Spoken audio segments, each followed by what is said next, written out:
Tingnan niyo! Tingnan niyo ang lahat! Sigaw ni Cassandra habang nakatingin kay Lyra mula ulo hanggang paa. Ang babaeng tinapon ng bilyonaryo? Ang ex-wife na walang silbi? Isa lang palamunin na walang kayang ipagmalaki, kundi ang kahirapan at kahihiyan na pinagmulan mo. Hindi ka nabagay sa mundo ng mga mayayaman. Malutong ang tawa niya, kasabay ng bulungan ng mga bisita. At ngayon, naglalakas loob ka pang dumalo sa kasal ko? Para saan, Lyra? Para ipamukha sa lahat na wala ka na? Nakakahiya ka. Ngunit bago pa siya makalapit, biglang bumukas ang pinto. Pumasok si Lyra na may bitbit na 3 bagay na nagpatahimik sa buong bulwagan.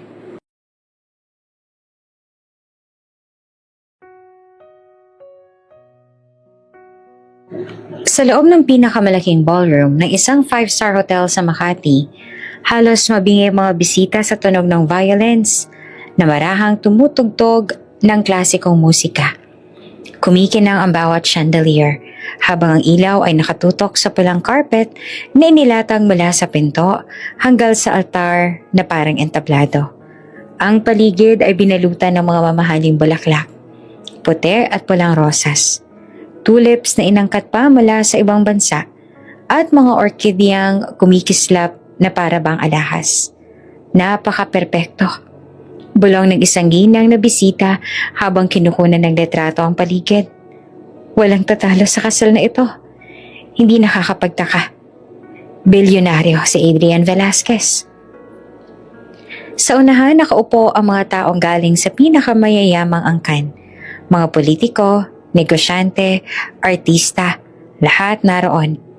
Hindi lamang para magdiwang kundi para maging saksi rin sa pinakahihintay na social event ng taon. Ang bride, si Cassandra Monteer, nakaupo sa isang silid sa itaas. Hawak-hawak ang cellphone habang pinagmamasan ng ballroom mula sa live feed ng camera. Siguraduhin mong nandyan siya. Malamig na utos niya sa isang tauhan na nakatayo sa gilid. Opo, Ma'am Cassandra. Sagot ng lalaki at bahagyang yumuko. Gusto kong sa unahan siya umupo. Dagdag pa niya na nakangisi. Gusto kong makita ng lahat kung gaano na siyang kababa. Hindi siya makakatakas sa eksenang to. Pinilit ni Cassandra na itago ang kaba sa likod ng kanyang ngiti. Para sa kanya, hindi sapat na makuha si Adrian. Kailangan niyang patunayan sa lahat, lalo na kay Lyra, na siya na ang reyna ng mundo ni Adrian. Samantala sa kabilang bahagi ng ballroom nagkakagulo ang mga bisitang dumating.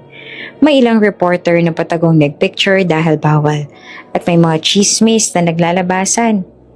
Dati siya ang asawa, bulong pa ng isa. Pero ngayon tingnan mo, ibang level na ang bride. Si Cassandra isang Monteer, old rich family, sagot ng isa pa. Habang lahat ay abala, si Adrian Velasquez naman ay nakatayo sa tabi ng altar. Suot niya ang isang puting tuxedo. Simple ngunit elegante. At ang tindig niya ay parang hari na naghihintay ng kanyang reyna. Ngunit sa likod ng seryosong mukha niya, may bakas ng pagod at lungkot na hindi mapansin ng karamihan. Lumapit ang kanyang best man at bumulong. Handa ka na ba, Adrian? Tumango siya, bagamat hindi sigurado. Oo, wala nang atrasan. Ngunit ang tahimik na sandaling iyon ay agad na naputol nang may pumasok na usap-usapan. Mula sa pintuan, may paparating. Ang mga mata ng mga bisita ay sabay-sabay na bumaling sa dulo ng pulang carpet. Si Lyra ba yun? Bulong ng isang babae. Halos hindi siya makapaniwala. Imposible. Bakit siya nandito? Sagot ng katabi niya. Hindi pa man lumilitaw ang figura, ngunit halatang may paparating na magpapabago sa takbo ng kasal. Sa likod ng kurtina nakatayo si Cassandra at napangisi. Ayun na siya. Ang babaeng itinapon. Ngayon makikita na ng lahat kung gaano siyang kaawa-awa. Ngunit ang hindi niya alam, ang plano niyang kahihiyan ay siya ring magiging simula ng pagbagsak ng lahat ng pinaghirapan niyang ilusyon. Naging mas tahimik ang musika, tila nakikiramdam sa nalalapit na bagyo. Ang pulang carpet na dapat ay para kay Cassandra, Ngayon ay naghihintay sa isang eksenang hindi kayang kontrolin ng kahit sinong tao sa loob ng silid. Sa bawat segundo, ang tensyon ay lumalalim. Ang mga bisita ay hindi mapakali. Ilang mahahalagang personalidad ang nagtatanggal ng kwintas, pinapaypayan ng sarili at nag-uusap ng pabulong. Ang ilan ay sabik, ang ilan ay nag-aabang ng iskandalo. Kung si Lyra talaga yan, sabi ng isang ginoo. Mas magiging makulay ang kasal na to kaysa sa lahat ng nauna. Sa altar, bahagyang napatigil si Adrian. Para bang may kutob siyang masisira ang perpektong imaheng ipininta para sa kanya. Mabilis ang tibok ng kanyang puso, ngunit pinilit niyang manatiling matatag. Sa kanyang isipan, muling bumalik ang mga alaala. Ang mga gabing magkasama sila ni Lyra, ang tawanan, ang mga pangarap na binuo nilang dalawa bago pa dumating ang kasinungalingan. Ngunit agad niyang tinaboy ang alaala. Pinili ang katahimikan na dala ng kasalukuyan. Handa ka na ba? Bulong ng isa pang kaibigan sa kanyang tabi. Tumango siya, ngunit hindi na nakasagot pa. Biglang bumukas ang pinto. Isang malamig na hangin ng tila pumasok sa ballroom at sabay-sabay na napalingon ang lahat. Ang pulang carpet ay maling naging sentro ng lahat ng mata. Ang eksenang ito, ang ingranding kasal na dapat ay simbolo ng bagong simula, ngayon ay magiging entablado na ng isang labang hindi nila inaasahan. At doon nagsimula ang kasaysayan na magbabago sa lahat ng naroroon. Tahimik ang buong ballroom. Kanina'y nagtatawanan pa ang mga bisita habang pinagmamasta ng ingranding dekorasyon. Ngunit biglang nag-iba ang timpla ng paligid nang bumukas ang pintuan. Dahan-dahan, pumasok si Lyra. Suot niya ang isang gown na kulay ginto at pilak. Mas elegante pa kaysa sa kasuotan ni Cassandra. Ang tela ay kumikislap sa ilalim ng chandelier. Bawat hakbang niya ay parang sinadya para magmarka ng presensya. Ang kanyang mukha, bagamat walang make-up na kasing bigat ng mga sosyal, ay natural na kumikinang sa ganda at dignidad. Ang kanyang tindig ay hindi nagpapakita ng takot o pag-aalinlangan, kundi ng isang babaeng alam ang kanyang halaga. Ngunit higit pa sa kanyang gown at tindig, may kasama siyang 3 bata. Tahimik ang mga ito, nakasuot ng maliliit na barong at gown. Disiplinado, nakahawak sa kamay ni Lyra. At bawat isa ay may presensyang hindi basta-basta. At ang pinaka nakakapagtaka, kapansin-pansin ang kanilang pagkakahawig sa groom na si Adrian. Agad na kumalat ang bulungan. Mga anak ba niya yan? Parang siyang ama, hindi ba? Grabe, kamukhang kamukha. Ang ilan sa mga bisita ay napasinghap. Ang iba naman ay napatakip ng bibig. Ang kasal na dapat sana'y elegante at payapa ay biglang nagmistulang isang malaking palabas na puno ng intriga. Si Adrian na nakatayo sa harap ng altar ay tila binagsakan ng langit at lupa. Nanlaki ang kanyang mga mata at saglit siyang napaatras. Hindi niya alam kung saan ibabaling ang tingin.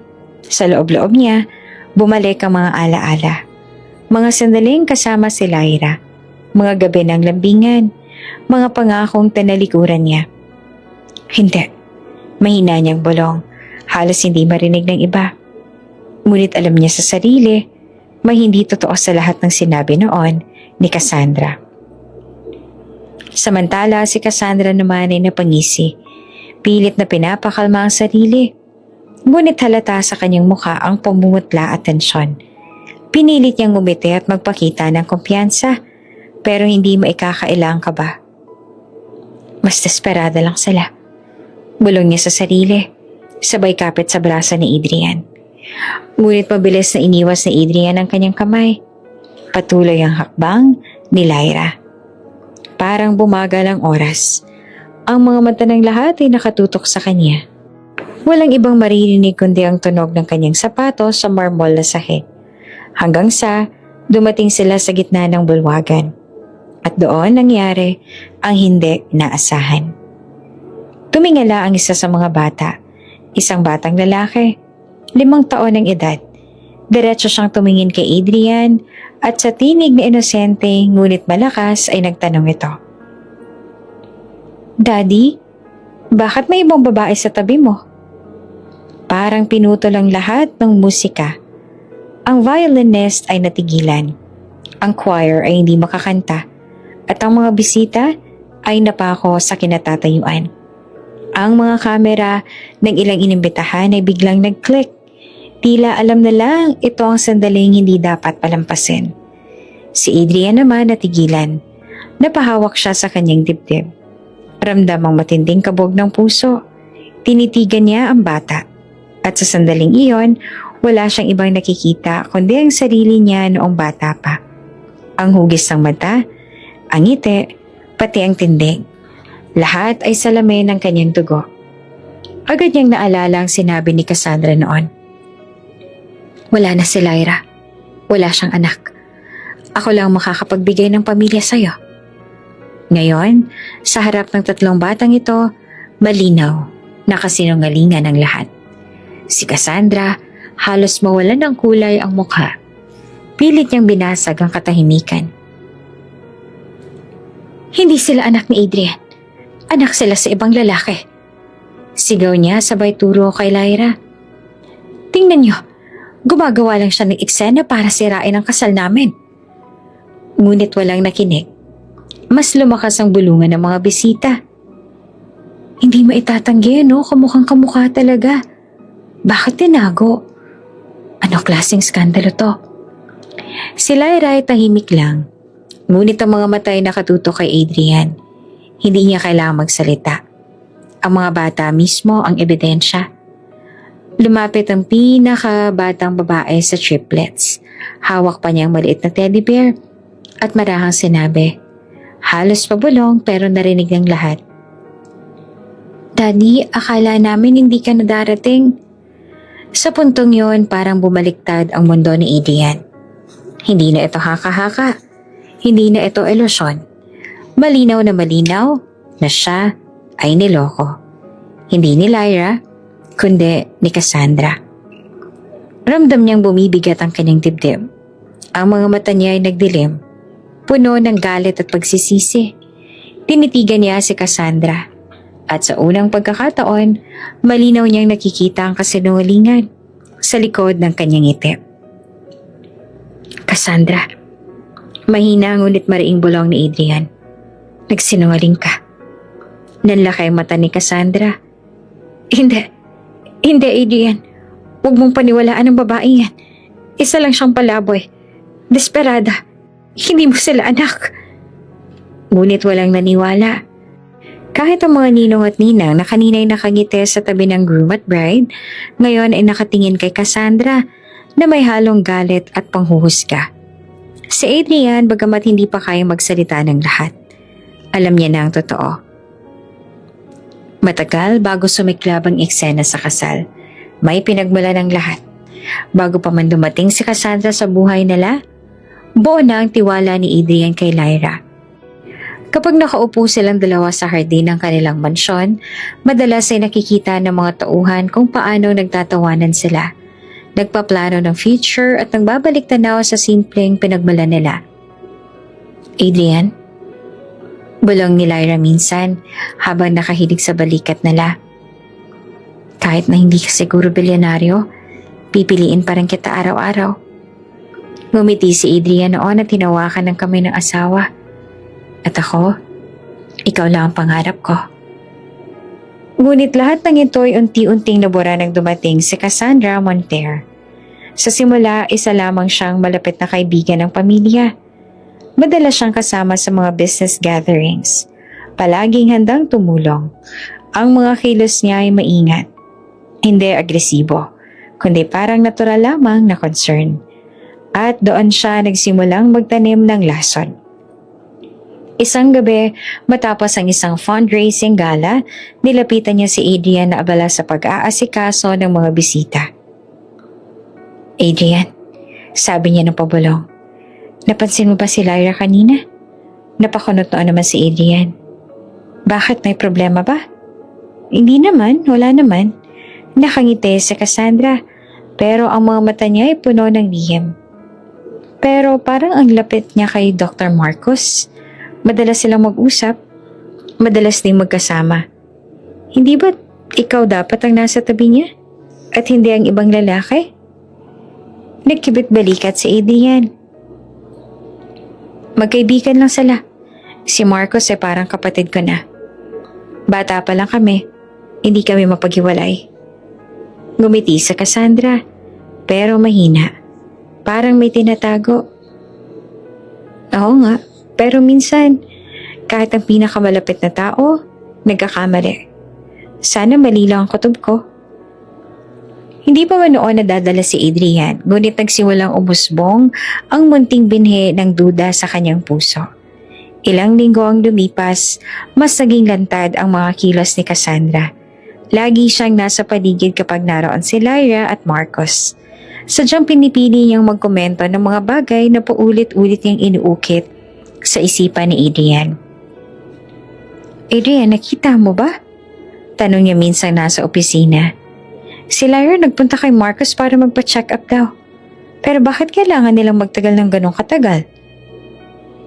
O baka dahil doktor siya? Malamig na sagot ni Adrian.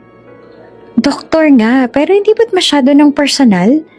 Balik ni Cassandra, sabay buntong hininga. Ayokong isipin na may mali ha, pero masakit isipin kung totoo man.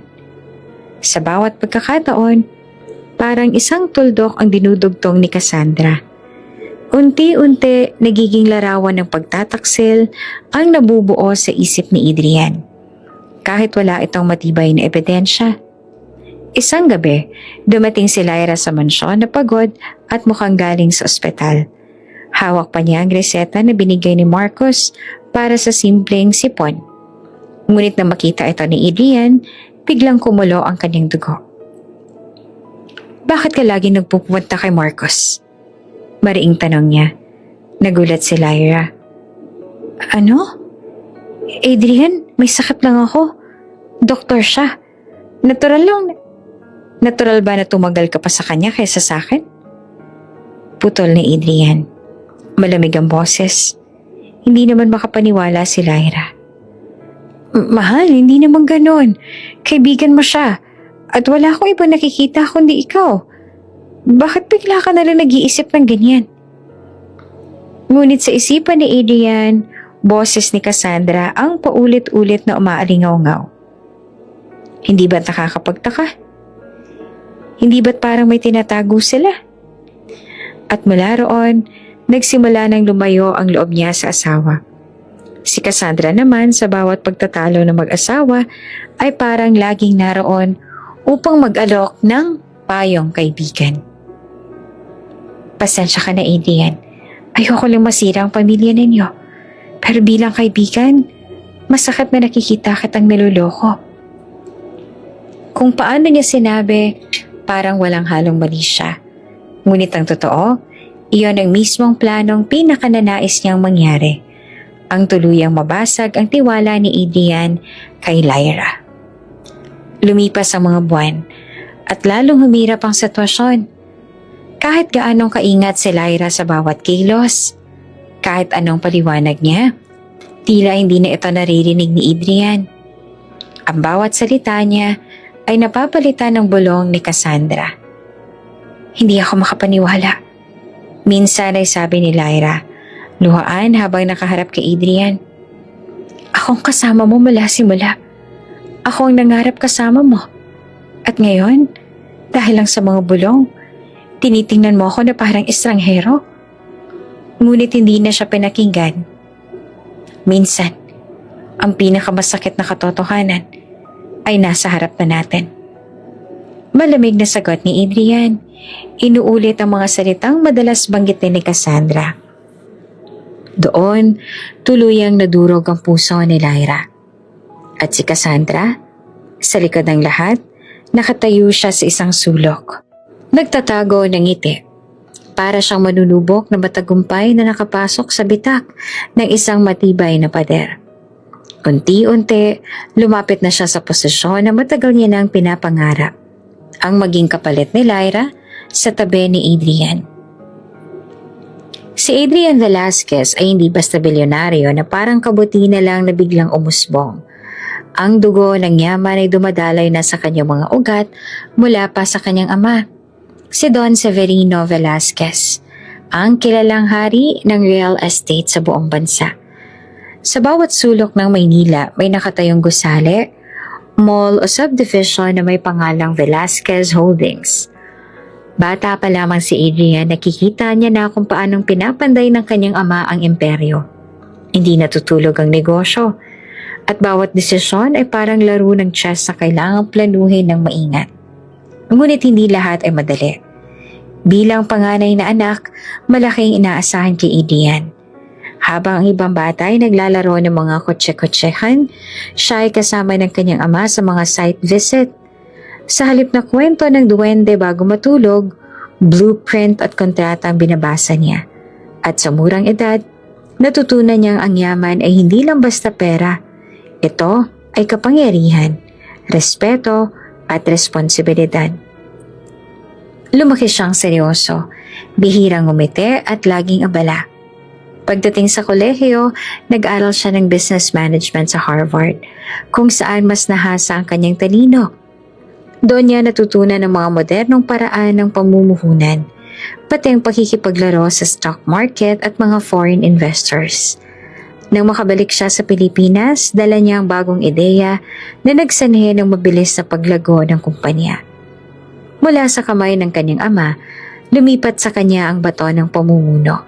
Sa loob lamang ng 5 taon, nagdoble ang assets ng kumpanya.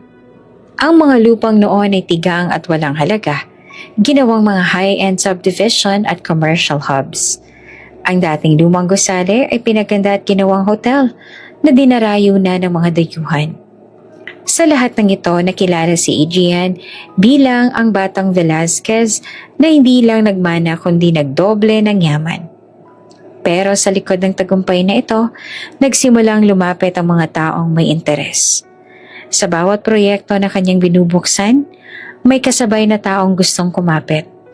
Mga politiko na nagnanais ng campaign fund, mga negosyante na gustong makiride sa kanyang investments, at mga babaeng handang ibigay ang sarili kapalit ng isang pabor o kontrata. At dito, unti-unting pumasok sa eksena si Cassandra Monteer.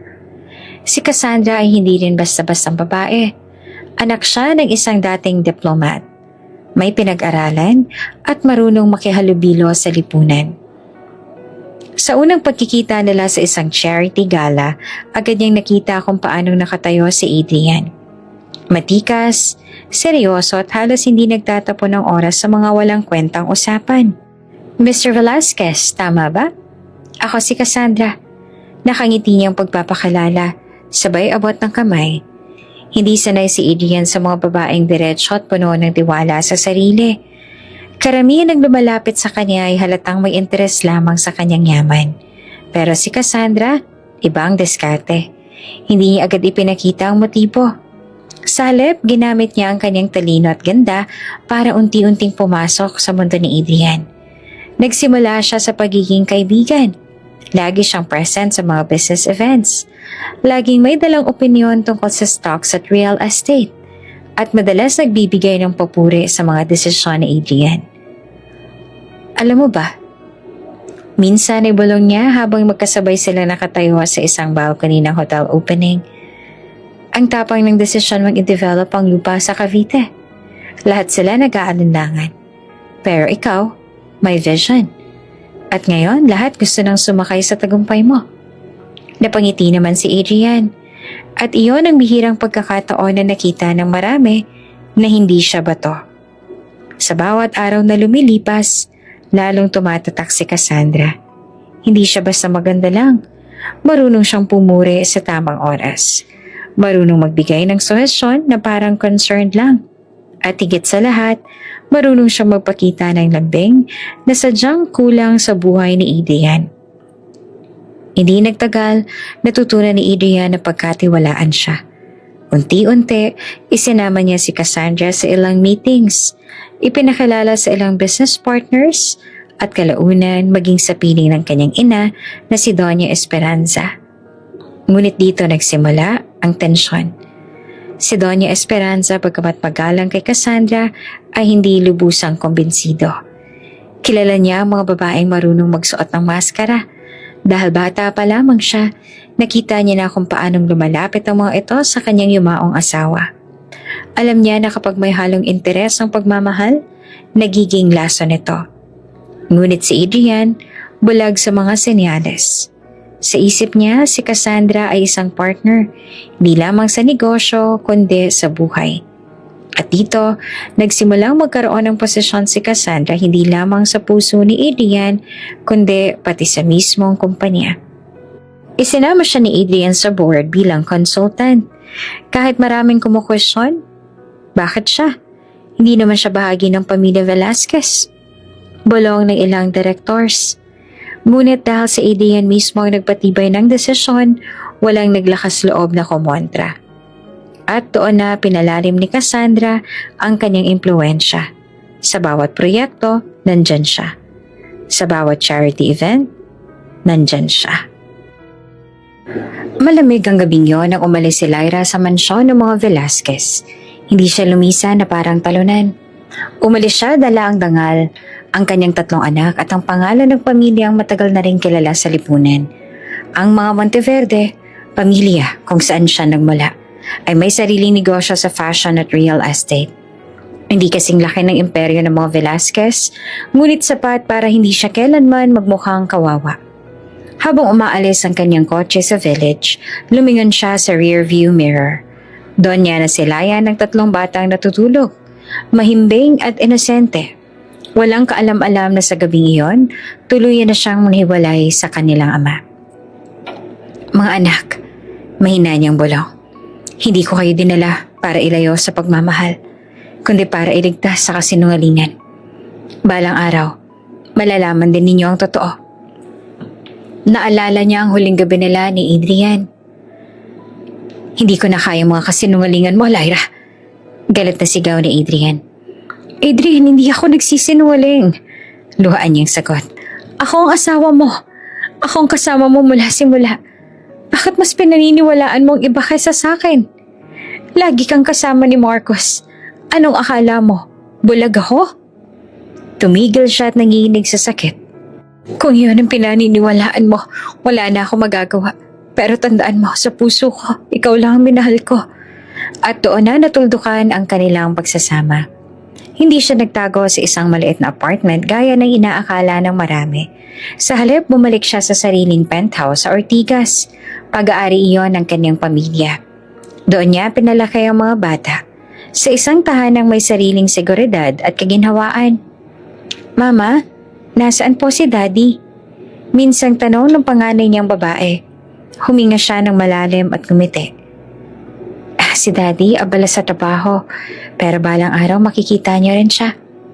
Bakit hindi siya dito nakatira? Tanong ng isa sa kambal. Niyakap niya ang mga anak. May mga bagay na hindi niyo pa kailangang malaman. Pero tandaan niyo, hindi kayo iniwan ng pagmamahal ko. Sa kabila ng sakit, hindi siya bumagsak.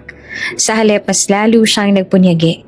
Ginamit niya ang koneksyon at kaalaman sa negosyo ng kanilang pamilya upang palawakin ang Monteverde Enterprises. Siya mismong namahala ng fashion line ng kumpanya. At dahil sa kanyang husay at panlasa, nakilala ang kanilang brand hindi lamang sa Pilipinas kundi pati na rin sa ibang bansa. Nang bumalik siya sa social scene matapos ang ilang taon, marami ang nagulat. Akala ng iba ay tuluyan na siyang nawala matapos hiwalayan ni Adrian. Ngunit ang totoo, mas lalo siyang umangat.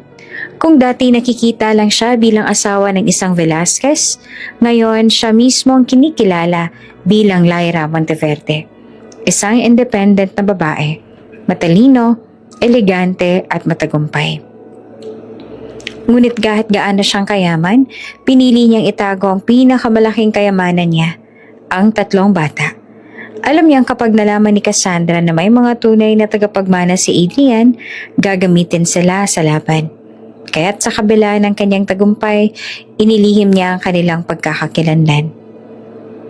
Mama, bakit hindi mo sinasabi sa lahat na si Daddy ang tatay namin? Minsang tanong ng panganay habang nag-aaral sila sa pribadong paaralan. Malungkot siyang ngumiti. Dahil minsan, ang katotohanan ay hindi ligtas. Kapag dumating man ang tamang panahon, malalaman din ang lahat. Pero nga sa ngayon, sapat na alam niya na kung sino kayo. Madalas sa gabi habang natutulog ang kanyang mga anak, nauupo si Lyra sa veranda ng penthouse. Tinitingnan niya ang mga ilaw ng syudad at doon niya inuusal ang kanyang pangako. Hindi ko hahayaan na magmukha kayong kawawa. Hindi ako hihingi ng awa. Kay Adrian man o kahit kanino. Ibabangon ko ang pangalan natin sa sarili kong paraan. At balang araw, ipapakita ko sa kanila na ang babaeng itinapon nila ay siya ring babaeng hindi nila kayang tapakan. At mula roon nagsimula ang kanyang bagong yugto. Hindi bilang asawa ng isang Velasquez, kundi bilang isang Monteverde na handang lumaban para sa kanyang mga anak at para sa sarili niyang dangal. Tahimik ang malawak na hardin ng Velasquez Mansion ng gabing iyon. Sa gitna ng mga ilaw ng fountain, nakaupo si Doña Esperanza. Hawak ang isang tasa ng mainit na tsaa. Mahaba na ang kanyang karanasan sa mundo ng negosyo at politika. Ngunit higit sa lahat, sanay na rin siya sa intriga. At sa lahat ng babaeng nakilala ng anak niyang si Adrian, iisa lang ang alam niyang totoo ang puso, si Lyra. Naalala pa niya ang mga unang taon ng mag-asawa. Simpleng kasal lang ang nais ni Lyra noon. Walang ingranding reception, walang ingranding singsing. Basta ikaw, Adrian. Masayang sabi noon ni Lyra. Kahit simpleng tahanan lang, masaya na ako. At yun ang tumatak sa puso ni Doña Esperanza. Ang pagmamahal na walang halong interes. Ngunit nang pumasok si Cassandra sa eksena, unti-unting nag-iba ang lahat. Naging mas malamig si Adrian at napansin ni Doña Esperanza ang paglayo nito kay Lyra. Ilang beses niyang sinubukang kausapin ng anak. Adrian, sabi niya minsan, kilala ko ang asawa mo. Hindi siya ganoong klaseng babae. Si Cassandra, mag-ingat ka. Ngunit umiling lang si Adrian, tila sarado na ang puso. Ma, hindi mo lang alam ang nakikita ko. Hindi ko kaya mga kasinungalingan ni Lyra. Doon niya napagtanto na malalim na ang laso ni Cassandra at kahit siya mismo ang ina, wala na siyang nagawa kundi panoorin ang pagkawasak ng kasal ng anak. Nang isang araw ay dumating si Lyra sa kanyang bahay. Umiiyak at may dalang 3 sanggol. Agad niya itong niyakap. Donya, hindi ko na kaya. Hindi niya ako pinakinggan. At ayoko malaman ni Cassandra na may anak na kami. Umiiyak na wika ni Lyra. Naluharan si Doña Esperanza. Tiningnan niya ang 3 munting nilalang. Lalaki at isang babae. Kahit sanggol pa, hindi na maitatanggi ang pagkakahawig kay Adrian. Mga apo ko nga sila, mahigpit niyang sabi. At bilang lola, ako mismo magtatanggol sa kanila. Mula noon naging lihim ang kanyang pakikipag-ugnayan kay Lyra. Tuwing bumibisita siya sa mga opisina ng Velasquez, palihim din siyang dumadaan sa penthouse ni Lyra sa Ortigas. Hindi alam ng iba, siya ang nagbibigay ng dagdag na proteksyon, guro para sa mga bata, at minsan pati financial support para sa seguridad. Hindi dahil kapos si Lyra, kundi dahil gusto niyang masiguro na walang makakaabot ng kamay ni Cassandra sa kanyang mga apo. Isang gabi, habang nakahiga si Lyra sa veranda kasama ang kanyang panganay, dumating si Doña Esperanza, dala ang mga laruan. Lola! Masayang sigaw ng bata, sabay takbo papunta sa kanya. Niyakap siya ng matanda, halatang tuwang-tuwa. Mga apo ko, hindi niyo alam kung gaano kayong kahalaga. Kahit hindi niyo pa kilala ang inyong ama, nasa dugo ninyo ang lahi ng Velasquez. Tandaan ninyo, hindi kayo basta-basta. Si Lyra naman ay nanatiling tahimik. Alam niyang mahirap ang desisyon na itinago niya ang mga bata. Ngunit naramdaman niyang nasa panig niya ang matriarka ng pamilya. Donya, hindi ko sila itinago para agawin ang pangalan ng Velasquez.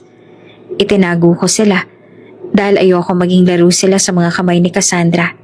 Sabi niya. Hinawakan ni Doña Esperanza ang kanyang kamay. Tamang ginagawa mo. Sa ngayon, wag na muna nating ipaalam. Pero oras na dumating at tamang panahon, dapat malaman ng mundo kung sino sila. Sa mga susunod na taon, naging parang pangalawang ina ang lola sa mga bata. Siya ang nagdadala ng mga libro, siya ang nagkukwento ng kasaysayan ng pamilya Velasquez. Ngunit palagi niyang inuulit sa kanila. Ang tunay na kayamanan ay hindi lang sa pangalan o pera. Ang tunay na kayamanan ay nasa katapatan at pagmamahal. Yan ang minana niyo sa mommy ninyo. Minsan tinanong siya ng isa sa kambal, "Lola, bakit wala si Daddy?" Halos maluha siya pero ngumiti. Dahil may mga maling akala siya ngayon. Pero hindi ibig sabihin hindi kayo mahalaga. Balang araw babalik din siya. At kapag bumalik siya, ako mismo ang magsasabing mali siya. Habang lumalaki ang mga bata, mas lumalakas din ang takot ni Doña Esperanza na isang araw ay matuklasan ni Cassandra ang katotohanan. Kaya't kinausap niya si Lyra tungkol dito. "Lyra, maganda ka. Hindi habang buhay natin maitatago ang mga bata.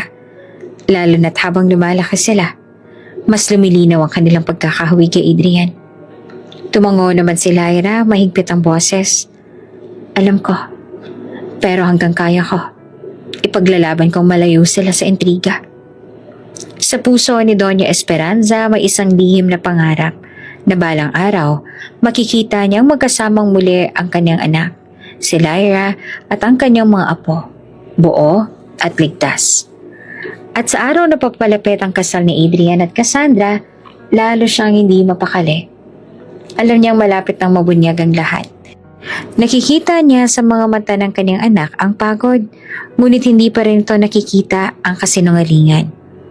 Kaya sa huling gabi bago ang kasal, nagdasal siya ng taimtim. "Diyos ko, iligtas niyo ang aking mga apo. Huwag niyo hayaang mapunta sila sa kamay ng taong puno ng kasinungalingan." At sa kaibuturan ng kanyang puso, alam niyang darating ang sandali na hindi na siya maaaring manahimik. Sa isang pribadong coffee shop sa BGC, nakaupo si Cassandra. Sa pinakamagandang pwesto, suot ang sunglasses kahit gabi na. Sa harap niya, nakaupo ang dalawang babaeng matagal nang kilala sa social circle, sina Veronica at Celine. Kung hindi mo kalala, aakalain mong mga sosyal na babae sila na may hawak na malaking impluwensya. Pero sa likod ng magagarang damit at mamahaling bag, halata ang desperasyon. Mga babaeng nagtatangkang umakyat sa lipunan gamit ang anumang paraan. "Cass, ang sabi mo kahapon may bago tayong plano?" Tanong ni Veronica habang nakikipaglaro sa kanyang diamond bracelet na halatang hiram lang. "Plano? Hindi lang basta plano," sagot naman ni Cassandra, nakataas ang kilay. "Ito na magpapatumba kay Lyra ng tuluyan kapag natapos natin to. Wala nang maniniwala sa kanya. Kahit si Adrian pa mismo." Tumawa si Celine, may halong panunuya. "Matagal na rin ako inis sa babaeng yan. Laging pinupuri ng lahat na mabait, na maganda, kahit simple, na maswerte raw si Adrian. Pero ngayon, Cass, ikaw na ang bride. Dapat, matuldo ka na siya." Nagtagay sila ng kanilang wine glass, parang mga reyna ng dilim na nagbubuo ng sabuatan. Simula pa lang sina Veronica at Celine ang naging mga braso at paa ni Cassandra. Silang nag-imbento ng mga kwento tungkol kay Lyra. Sila ang palihim na kumuha ng litrato ni Lyra at Dr. Marcos sa ospital. Sa totoo, mga litrato lang iyon ng simpleng check-up. Pero dahil sa anggulo at caption na inilagay nila, lumalabas na parang may relasyon ng dalawa. "Celine, siguraduhin mong kumalat ang mga litrato sa tamang tao." Utos ni Cassandra noon. "Oo, Cass." Mabilis sa sagot nito. "Alam kong sino ang mga mahilig sa chismis na agad magdala ng balita sa media. Si Veronica naman ang utak sa mga embentong ebidensya. Gumagawa siya ng mga dokumento at kwento para suportahan ang mga chismis. Hindi sapat na litrato lang. Kailangan may kasamang chismis na may timbang." Aniya. Habang ini-edit ang isang email nang papakita raw na si Lyra at Marcos ay nag-check-in sa isang resort. Lumipas ang panahon at sa bawat pekeng balita, unti-unting nabawasan ang tiwala ni Adrian sa kanyang asawa. Hindi alam ng iba, sina Veronica at Celine ang nasa likod ng lahat. Isang gabi, nagkita silang tatlo sa isang pribadong villa. Bitbit ni Veronica ang isang envelope na puno ng litrato. Cass, tingnan mo to. Perfect shot. Hawak ni Marcus ang braso ni Lyra habang lumalabas sila ng ospital. Maganda yan. Sagot ni Cassandra. Ngiting tagumpay. Idikit natin sa kwento na may relasyon sila. Walang maniniwala na simpleng doktor lang siya. Nagtawanan sila para bang mga uwak na nakakita ng bangkay na sabay-sabay nilang pupulutin. Hindi lamang sa mga litrato nagtatapos ang kanilang plano. Sina Veronica at Celine din ang nagplano ng ingranding kahihiyan para sa mismong araw ng kasal. Imbitahin natin si Lyra, mungkahin ni Celine. Pero siguraduhin natin nasa harapan siya nakaupo. Doon makikita ng lahat kung gaano siyang kababa. Hindi, singit na Veronica. Mas maganda kung siya mismo maglalakad papasok. Dalang mga bata. Mas matindi ang impact kapag sa mismong kasal lumabas ang sikreto. Nakangisi si Cassandra, tuwang-tuwa sa ideya. At yun ang gagawin natin. Hahayaan ko siyang sumukod sa sariling bitag. Sa lipunan, kilala si Cassandra, Veronica at Celine bilang inseparables. Tatlong babaeng laging magkasama sa mga party, mga fashion show at mga charity gala. Ngunit ang hindi alam ng iba, ang kanilang samahan na hindi batay sa tunay na pagkakaibigan. Ito ay samahan na binuo ng inggit, ambisyon at kagustuhang tapakan ng kahit sino para lang makaangat. Veronica, Celine, wika ni Cassandra habang naglalakad sila palabas ng coffee shop. Kapag nagtagumpay tayo, hindi lang ako magiging reyna. Lahat tayo makikinabang. Kapag nakuha ko si Adrian, may impluwensya na rin kayo. Hindi na kayo basta-bastang bisita sa lipunan. Kayo ang mga magiging kasama ng bagong Doña Velasquez. At doon lalong tumibay ang sabuatan ng tatlo. Ngunit sa kabila ng lahat, may mga pagkakataong lumalabas din ang kanilang pagkatao. Isang gabi habang nag-uusap sila tungkol sa plano na tanong ni Celine. Cass, hindi ka ba natatakot na baka bumalik sa'yo lahat ng to? Paano kung malaman ni Adrian na tayo nasa likod ng mga chismis? Ngumiti si Cassandra, malamig. Hindi niya malalaman. Sa mata niya, ako ang tanging babaeng tunay na nagmamahal. At sa oras na makuha ko ang pangalan niya at kayamanan, kahit ano pang katotohanan ang lumabas, huli na. Ako na ang reyna. Tahimik na natawa si Veronica. Tama siya, Celine. Ang mahalaga, makuha muna natin ang tagumpay. Ang katotohanan, madaling matabunan ng pera at impluwensya. At habang patuloy silang nagbubuo ng kasinungalingan, mas lalo nilang hinuhukay ang sarili nilang hukay. Hindi nila alam, bawat galaw nila ay nakikita ng iba. Mga taong tahimik na nagmamasid, naghihintay ng tamang oras upang ibulgar ang lahat. Ngunit sa mga oras na yon, wala silang pakialam. Sa kanilang isipan, sila na ang nagdidikta ng kapalaran ng lahat. Si Adrian, si Lyra, at maging ng tatlong inosenteng bata. At sa papalapit na kasal, mas lumalakas ang kanilang tawanan. Para silang tatlong uwak na nakapalibot sa isang bangkay. Sabik na tikman ang laman ng kanilang biktima. Pagkalipas ng ilang buwan matapos siyang iwan ni Adrian, pinili ni Lyra na ituon ang sarili sa mga anak at sa bagong direksyon ng kanyang buhay. Hindi siya bumalik sa mansyon ng kanyang pamilya, kahit mayaman din ang mga Monteverde. Gusto niyang patunayan na kaya niyang tumayo sa sariling paa. Hindi lamang bilang anak ng Monteverde, kundi bilang si Lyra, isang babaeng marunong lumaban at bumangon mula sa pagkadurog ng puso. Doon niya nakilala si Don Rafael Alcantara. Isang tycoon na hindi lang kilala sa negosyo kundi pati na rin sa pagiging matalas sa pagtukoy ng talento. Una silang nagtagpo sa isang business forum kung nasaan si Lyra. Kahit hindi kilala sa industriya, ay nagpresenta ng kanyang ideya tungkol sa sustainable fashion. Miss Monteverde, lapit ni Don Rafael matapos ang event. Hindi ko akalaing may ganitong galing ang anak ng isang prominenteng pamilya. Akala ko puro siya lang ang alam ninyo. Ngumiti si Lyra. May bahid ng kumpiyansa. Hindi po ako lumapit dito para magpakitang gilas. Lumapit ako para ipakita na may pwede pang baguhin sa industriyang puno ng panggagaya. Nagustuhan ni Don Rafael ang tapang at pananaw ni Lyra. Mula noon naging mentor niya ito. Tinuruan siya kung paano magbasa ng market trends, kung paano makipaglaro sa mga negosasyon, at higit sa lahat, kung paano manatiling matatag sa gitna ng matitinding kalaban. Mahirap ang simula. Kahit may puhunan mula sa Monteverde family, mas pinili ni Lyra na magsimula sa maliit. Nagtayo siya ng isang boutique shop sa Makati at nagbenta ng mga gown na siya mismo ay nagdedesenyo. Hindi lahat ay agad naniwala. May mga socialites na ngumisi. Ex-wife na Adrian Velasquez? Boutique owner na lang? Siguro gusto lang niyang sumikat ulit. Ngunit hindi siya nagpadaig. Siya mismo ang nagbabantay sa shop. Nakikipag-usap sa customers at sumasama sa staff tuwing may fashion event. Sa gabi kahit pagod, inaalagaan pa rin niya ang mga anak at sinisigurong maayos ang lahat para sa kanila.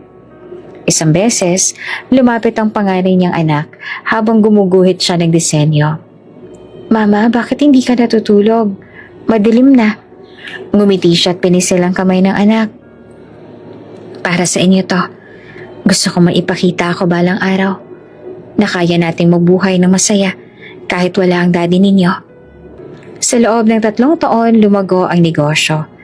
Napansin ng mga magazine ang kakaibang estilo ng kanyang mga disenyo. Elegante pero praktikal. Nag-umpisang dumating ang mga orders mula sa ibang bansa. Nakilala siya bilang isa sa mga women entrepreneurs to watch. Ngunit hindi siya tumigil sa fashion. Sa gabay ni Don Rafael, nagsimula rin siyang mamuhunan sa real estate. Nakabili siya ng ilang lupa sa Cavite at Batangas na siya niyang pinadevelop bilang eco-friendly subdivisions. At gaya ng inaasahan, mabilis itong sumikat, lalo na sa mga pamilyang gustong lumayo sa siksikan ng Maynila. "Lyra, tandaan mo," sabi ni Don Rafael minsan habang magkasama silang nag-inspect ng isang property. "Ang tunay na tagumpay ay hindi lamang sa laki ng kita, kundi sa dami ng taong natutulungan." Ngumiti siya. "Yun din po ang paniniwala ko. Gusto kong ipakita sa mga anak ko na ang negosyo ay hindi lang para yumaman, kundi para makapagbigay din ng kabutihan." Habang lumalago ang kanyang kumpanya, naramdaman niyang unti-unti na siyang nakakabangon mula sa sakit na iniwan ni Adrian. Ngunit hindi ibig sabihin na kalimutan niya. Tuwing may balita tungkol kay Adrian at Cassandra, nararamdaman pa rin niya ang kirot. Isang gabi nanonood siya ng news tungkol sa engagement party ni na Adrian at Cassandra. Nakasabit sa leeg ni Cassandra ang isang diamond necklace na dati nakita niya kay Adrian. Isang regalo na dapat ay para sa kanya. Napangiti siya na mapait. "Kung iyon ang tingin mong tagumpay, Adrian, sige. Pero hindi mo alam. Ako magiging pinakamalaking karibal mo." Dumating ang 5 taon at hindi na siya basta boutique owner. Siya na ang CEO ng Monteverde Lux, isang kumpanyang kilala sa fashion at real estate. Sa mga business magazine, madalas lumabas ang pangalan niya katabi ng pangalan ni Adrian Velasquez. Velasquez versus Monteverde. 2 higante sa real estate industry. Sabi pa ng isang headline. Nabasa iyon ni Lyra at napangiti. "Hindi na ako ex-wife na tinapon. Ako ng babaeng hindi mo maiiwasan." Ngunit kahit anong tagumpay, nananatiling lihim ang 3 bata. Sa tuwing may business event, pinipili niyang huwag dalhin ang mga anak para hindi sila mabunyag. Alam niyang oras na malaman ni Cassandra, gagawin nito ang lahat para siraan sila. Sa isang dinner kasama si Don Rafael, nabanggit niya ito. "Minsan, gusto ko nalang isigaw sa mundo na sila ang mga anak ni Adrian." Sabi niya, humigop ng alak. "Huwag muna," sagot pa ni Don Rafael. "Darating ang tamang panahon. Sa ngayon, patatagin mo muna ang pundasyon mo. At kapag handa ka na, hindi ka na nila kayang pabagsakin." Tumango si Lyra at sa puso niya, alam niyang tama ang kanyang mentor. At sa bawat araw na lumilipas, mas lalo lang siyang nagiging matatag. Mula sa babaeng iniwan at pinagdudahan, naging isang babae siyang may sariling pangalan, sariling kayamanan at sariling lakas. Hindi niya alam na sa malapit na hinaharap, darating ang araw na hindi lang siya magiging karibal ni Adrian sa negosyo, kundi magiging sentro rin ng pinakamalaking iskandalo ng buhay nito. Sa gitna ng lahat ng bagyo na pinagdaanan ni Lyra, may isang taong hindi kailanman nawala sa kanyang tabi, si Dr. Marcos de la Merced.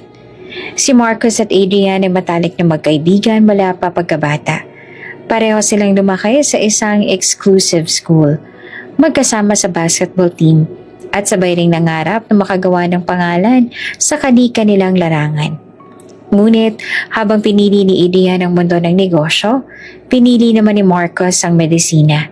Sa kabila ng pagkakaiba ng landas, nanatili ang kanilang pagkakaibigan. Hanggang sa dumating si Cassandra. Noong bumagsak ang tiwala ni Adrian kay Lyra, si Marcos ang unang nakasaksi kung paanong unti-unting nadudurog ang babae. "Marcos, ano bang mali ko?" Umiiyak na tanong ni Lyra noon habang nasa klinik ng doktor. "Mahal ko siya, pero bakit mas pinaniniwalaan niyang iba kaysa sa akin?" Hinawakan ni Marcos ang kanyang balikat. "Lyra, wala kang kasalanan. Ang mali, may mga taong nagsisinungaling at pinaniniwalaan niya. Pero tandaan mo, hindi mo kailangang patunayan sa lahat ang katotohanan. Isang araw, lalabas din ang totoo." Nang magdalang tao si Lyra, siya rin ang tumulong sa lahat ng check-ups. Hindi dahil may relasyon sila, kundi dahil bilang doktor at kaibigan. Ayaw niyang pabayaan ng babaeng tinuring na asawa ng kanyang pinakamatalik na kaibigan. Noong manganak si Lyra sa ospital, si Marcos ang unang humawak sa kambal at sa panganay. Malulusog sila, masayang sabi pa niya, habang pinupunasan ng pawis si Lyra. "At ikaw? Isa kang matapang na ina." Ngunit sa labas ng silid na iyon, iba ang naging larawan. Sa tulong ni Cassandra, Veronica at Celine, kumakalat ang mga larawang kuha sa ospital. Si Marcos na hawak ang kamay ni Lyra habang nanganganak. Si Marcos na nagbubuhat ng mga sanggol at si Lyra na nakangiti sa tabi niya. Nang makita ito ni Adrian, lalo siyang nagalit. "Wala na akong dapat ipaliwanag pa." Malamig yung sabi noon kay Lyra. Lahat malinaw na. At iyon ay naging mitsa ng kanilang hiwalayan. Ilang taon ang lumipas, ngunit hindi kailanman nawala si Marcos sa tabi ni Lyra at ng mga bata. Madalas siyang dumalaw sa kanilang penthouse, dala ang mga vitamins at mga laruan. "Uncle Marcos!" Masayang sigaw ng kambal tuwing dumadating siya. "Anong dala mo ngayon?" Tanang ng panganay, sabay akap sa kanya. Ngumiti siya. Inilabas ang isang kahon ng building blocks. "Mga future engineers to. Para habang bata pa kayo, matuto na kayo magpatayo ng sarili ninyong mundo." Tuwang-tuwa ang mga bata at si Lyra, kahit papaano, nakakahinga ng maluwag. Kahit hindi ama ang tingin niya kay Marcos, alam niyang nagkaroon ng pangalawang haligi ang kanyang mga anak. Isang taong handang magtanggol sa kanila laban sa mundo. Ngunit kahit ganoon, ramdam ni Marcos ang bigat ng sitwasyon. Isang gabi, habang nagkakape sila ni Lyra sa veranda, nagtanong siya, "Hanggang kailan mo balak itago mga bata kay Adrian?" Napabuntong hininga si Lyra. "Hanggang kaya ko. Ayoko maging laruan sila ni Cassandra. Kung nalaman niya, gagawin niya ang lahat para saktan sila. Hindi man pisikal, pero sa intriga at sa kasinungalingan." "Tama ka," sagot ni Marcos. "Pero Lyra, tandaan mo, may karapatan din silang makilala ang ama nila. At balang araw, darating ang oras na hindi mo na kayang pigilan ng katotohanan." Tahimik si Lyra, nakatingin sa malalayong ilaw ng syudad. Sa puso niya, alam niyang tama si Marcos. Pero sa ngayon, ang kaligtasan ng mga anak ang mas mahalaga. Habang lumalaki ang mga bata, mas lalo silang naging malapit kay Marcos. Siya ang tinatawag nilang Uncle Doc. Kapag may sakit, siya ang tumutulong. Kapag may school play, siya ang madalas dumadalo. Kapag abala si Lyra sa negosyo. Oops! May break muna. Gusto mo bang ma-shoutout dito sa channel ni Ate Jane? Mag-comment lang ng lesson you learned from the latest story uploaded. Dahil pipili kami ng isang best comment of the day para i-shoutout sa susunod na upload. Kaya huwag kalimutang mag-iwan ng lesson you learned after you watch this video. Maraming salamat! Shoutout nga pala kina Lucy Sevilla from Batangas City, Jocelyn Quizon from Siquijor, at Perfecto Velasco from Tacurong City, Sultan Kudarat. Sa ating mga taga-subaybay, paki-comment naman po sa baba kung taga saan kayo para alam ko kung hanggang saan umaabot ang mga kwento ni Ate Jane at para ma-shoutout ko kayo sa mga susunod pa nating mga kwento. Maraming salamat sa pakikinig!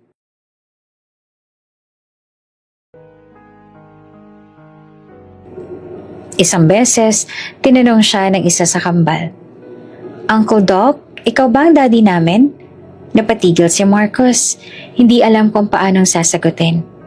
Tumingin siya kay Lyra na agad naman ngumiti at umiling. "Hindi anak." Sagot ni Lyra, tinahaplos ang buhok ng bata. "Si Uncle Doc ay kaibigan natin. Siyang laging nandyan para tulungan tayo. Pero hindi siya ang daddy ninyo." Nagkibit-balikat ang bata at maling naglaro. Ngunit sa puso ni Marcos, mas tumibay ang kanyang pasya na bantayan ng pamilya ni Lyra kahit hindi kanya. Samantala sa kabilang dako, si Cassandra naman ay patuloy na pinapalakas ang imahe na si Marcos at Lyra ay may relasyon. "Adrian, minsan ay bulong niya habang hawak ang braso ng lalaki. Hanggang ngayon, hindi mo ba napapansin? Si Lyra laging may Marcos sa tabi niya. Hindi ba't dapat matagal mo nang napansin ang ginagamit ka lang niya? At si Adrian, bagamat nakatingin sa malayo, nananatiling tahimik. Sa loob niya, hindi niya na alam kung alin ang paniniwalaan. Ngunit alam ni Marcos, darating ang oras na kailangan niyang tumayo at magsalita. Hindi para sa sarili niya, kundi para kay Lyra. At sa tatlong batang walang kamalay-malay na sila mismo ang tunay na tagapagmana ng Velasquez. "Lyra," mahina niyang sabi na minsang magkasama silang kumakain. "Kapag dumating ang tamang oras, ako mismo ang haharap kay Adrian. Ako magsasabi sa kanya ng katotohanan. Hindi para sa akin, kundi para sa iyo at sa mga anak mo." Tumango si Lyra, baka sa mga mata ang pasasalamat. "Salamat, Marcos. Alam kong hindi ako mag-isa sa laban na to." At sa ilalim ng katahimikan ng gabi, malinaw ang isang bagay. Habang patuloy na nilalamon ang kasinungalingan si Adrian, may isang taong handang humarap sa kanya, dala ang buong katotohanan. Sa isang pribadong silid sa isang rest house sa Tagaytay, 3 tao ang nagtagpo ng palihim. Ang gabi ay tahimik, tanging lagaslas ang hangin at amoy ng kapeng bagong timpla ang gumuguhit sa paligid. Si Doña Esperanza, suot ang kanyang paboritong shawl, nakaupo sa gitna ng mahahabang upuan. Sa kanan niya, naroon si Dr. Marcos na may dalang ilang folder. Sa kaliwa, nakaupo naman si Don Rafael Alcantara, seryoso ang mukha habang nagbubukas ng laptop. "Hindi na ako mapakali." Simula ni Doña Esperanza, malalim ang buntong hininga. "Araw-araw, mas lalo ko nakikita ang kamay ni Cassandra sa buhay ng anak ko. At ngayong alam ko na may apo ako na tinago ni Lyra, mas kinakabahan ako." Inilapag ni Marcos ang mga folder sa mesa. "Donya, ito ang lahat ng medical records. Ako mismo ang nag-alaga kay Lyra mula pagbubuntis hanggang panganganak. Lahat ito ay patunay na kay Adrian ang mga bata." Ngunit, tumigil siya sandali. Alam natin hindi pa ligtas na ipakita ito. Tumango si Don Rafael, nagtaas ng kilay. "Tama. Kung ilalabas natin yun ngayon, gagawin lang ni Cassandra ang lahat para baluktutin ng ebidensya. May pera siya, may impluwensya, at higit sa lahat, hawak niyang tiwala ni Adrian. Hindi tayo mananalo sa digmaang hindi pa oras." Si Doña Esperanza, bagamat matanda na, ay may matalim na isipan. Tinitigan niya ang dalawang lalaki at saka nagsalita. "Kung ganoon, tayo ang magiging pader. Hanggat hindi pa handa si Lyra at ang mga bata, tayo ang magtatanggol sa kanila. Hindi ko hahayaang maging laruan ng kasinungalingan ng aking mga apo. Napatango si Marcos. Mahigpit ang tinig. Nandito ako para kay Lyra, Donya. Alam kong nasaktan si Adrian. Pero hindi ko siya kayang pabayaan sa maling akala. Sa tamang oras, ako mismo ang tatayo sa harap niya. Nagbukas ng laptop si Don Rafael. Ipinakita ang ilang dokumento. At akong bahala sa seguridad. May ilang tao akong ipinwesto sa paligid ng penthouse sa Lyra. Kapag sinubukan ni Cassandra o ng mga alipores niya na pakialaman ng mga bata, agad silang mapipigilan. At higit pa riyan, may ilang mga investments akong inilagay sa pangalan ni Lyra. Hindi ito mahahawakan ng Velasquez, kaya't may sariling kalasag siya. Habang nagpapatuloy ang usapan, dumating si Lyra, hawak ang maliit na bag. Napatingin siya sa tatlo, halatang nagulat. Anong ginagawa niyo rito? Tanong niya at bahagyang kinakabahan. Ngumiti naman si Doña Esperanza at inalalayan siya. Anak, nandito kami para sa inyo. Hindi mo kailangang mag-isa sa laban na to. Umupo si Lyra, pero bakas ang alinlangan. Alam kong tinanggol niyo ako. Pero paano kung dumating ang araw na malaman ni Adrian? Paano kung mas lalo niyang isipin na niloko ko siya? Si Marcos ang unang sumagot. Hindi ka nagloko, Lyra. Ako ang doktor na tumulong sa'yo. At kapag dumating ang oras, sasabihin ko mismo sa kanya ang lahat. Kahit anong ibato ni Cassandra, hindi niya mababagong katotohanan. Sumabat si Don Rafael.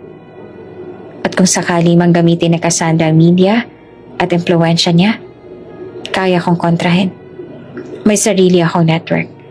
Ang kailangan lang ay tiyempo. Tahimik si Lyra ng ilang sandali.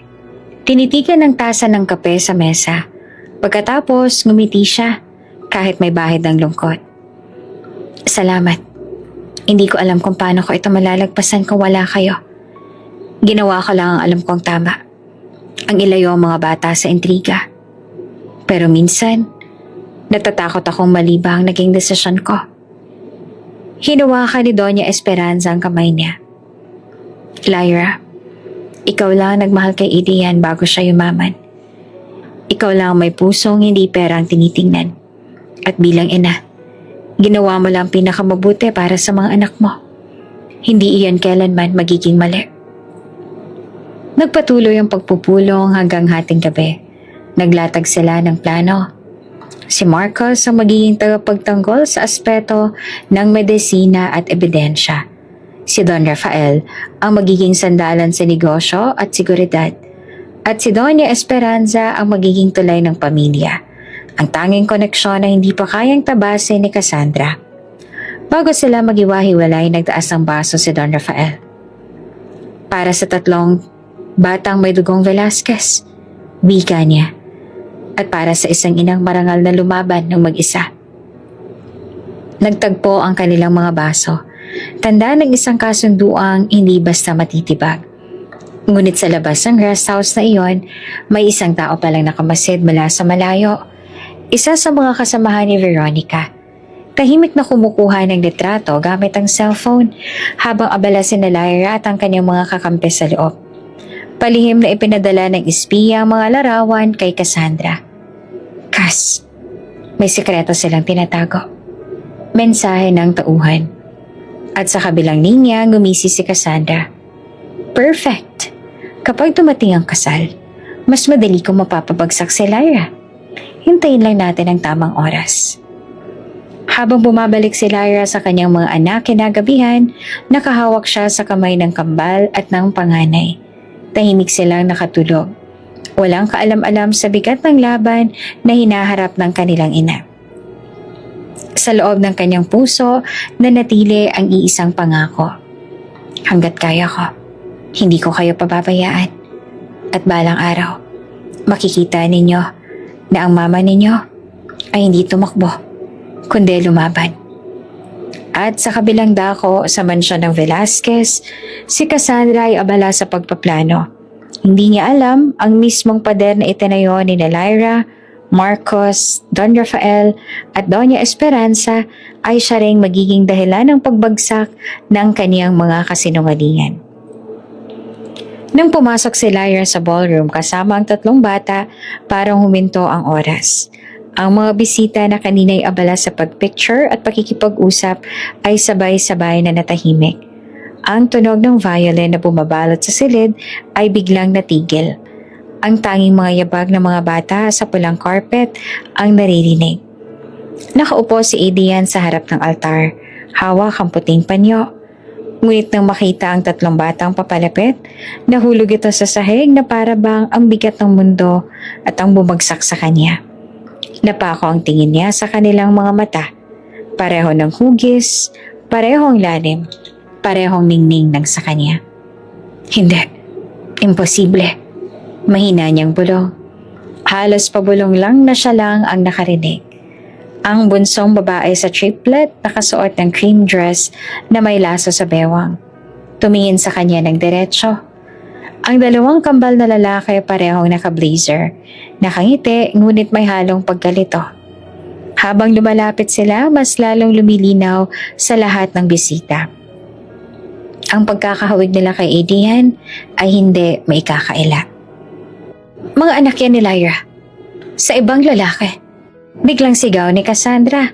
Mabilis na tumayo mula sa tabi ng altar. Pinilit niyang gawing normal ang sitwasyon, pero halata ang kaba sa kanyang tinig. Wala kayong dapat paniwalaan sa nakikita ninyo. Isa lang itong palabas para sirain ang kasal namin. Ngunit walang kumibo sa mga bisita. Sa halip nagsimula ang bulungan. Grabe, kamukhang kamukha ni Adrian yung kambal. Tingnan mo yung mga mata ng bata. Velasquez talaga yan. Kahit anong sabihin ni Cassandra, hindi matatakpan ng dugo. Naglalakad pa rin si Lyra. Nakataas ang ulo, parang isang reyna sa gitna ng bulwagan.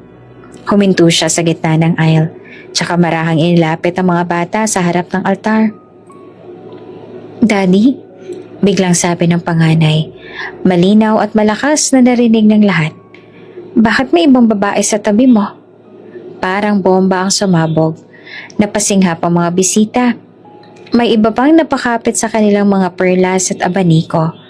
Ang iba na may halos hindi makapaniwala sa narinig. Ang tanong ng bata ay hindi inosente lamang. Ito ay mismong sugat na matagal nang tinatago ni Adrian. Hindi anak. Nanginginig na sagot naman ni Adrian. Hindi alam kung paanong tatapusin ang salita. Pero bago pa siya makasagot, sumingit ang isa sa kambal. Nakatitig ng diretso sa kanya. Bakit ka nagsisinungaling, Daddy? Lagi namin nakikita ang litrato mo sa kwarto ni Mommy. Sabi niya mahalin ka raw namin kahit wala ka. Tumigil ang lahat. Wala nang bulungan. Wala nang ingay. Kahit ang chandelier na kanina'y tila kumikislap ay parang naging saksi sa matinding pagbagsak ng kasinungalingan. Napalunok si Cassandra. Agad lumapit sa harap ng mga bata at pinilit na ngumiti. Mga mahal, nagkakamali kayo. Hindi siya ang daddy ninyo. Si Dr. Marcos ang totoo niyong ama. Niloko lang kayo ng mommy ninyo. Ngunit halatang nanginginig ang kanyang kamay habang hawak ang bouquet. Ang mga bisita na dati naniniwala sa lahat ng kanyang salita, ngayon ay nagdududa na. Tumayo si Doña Esperanza mula sa kanyang upuan.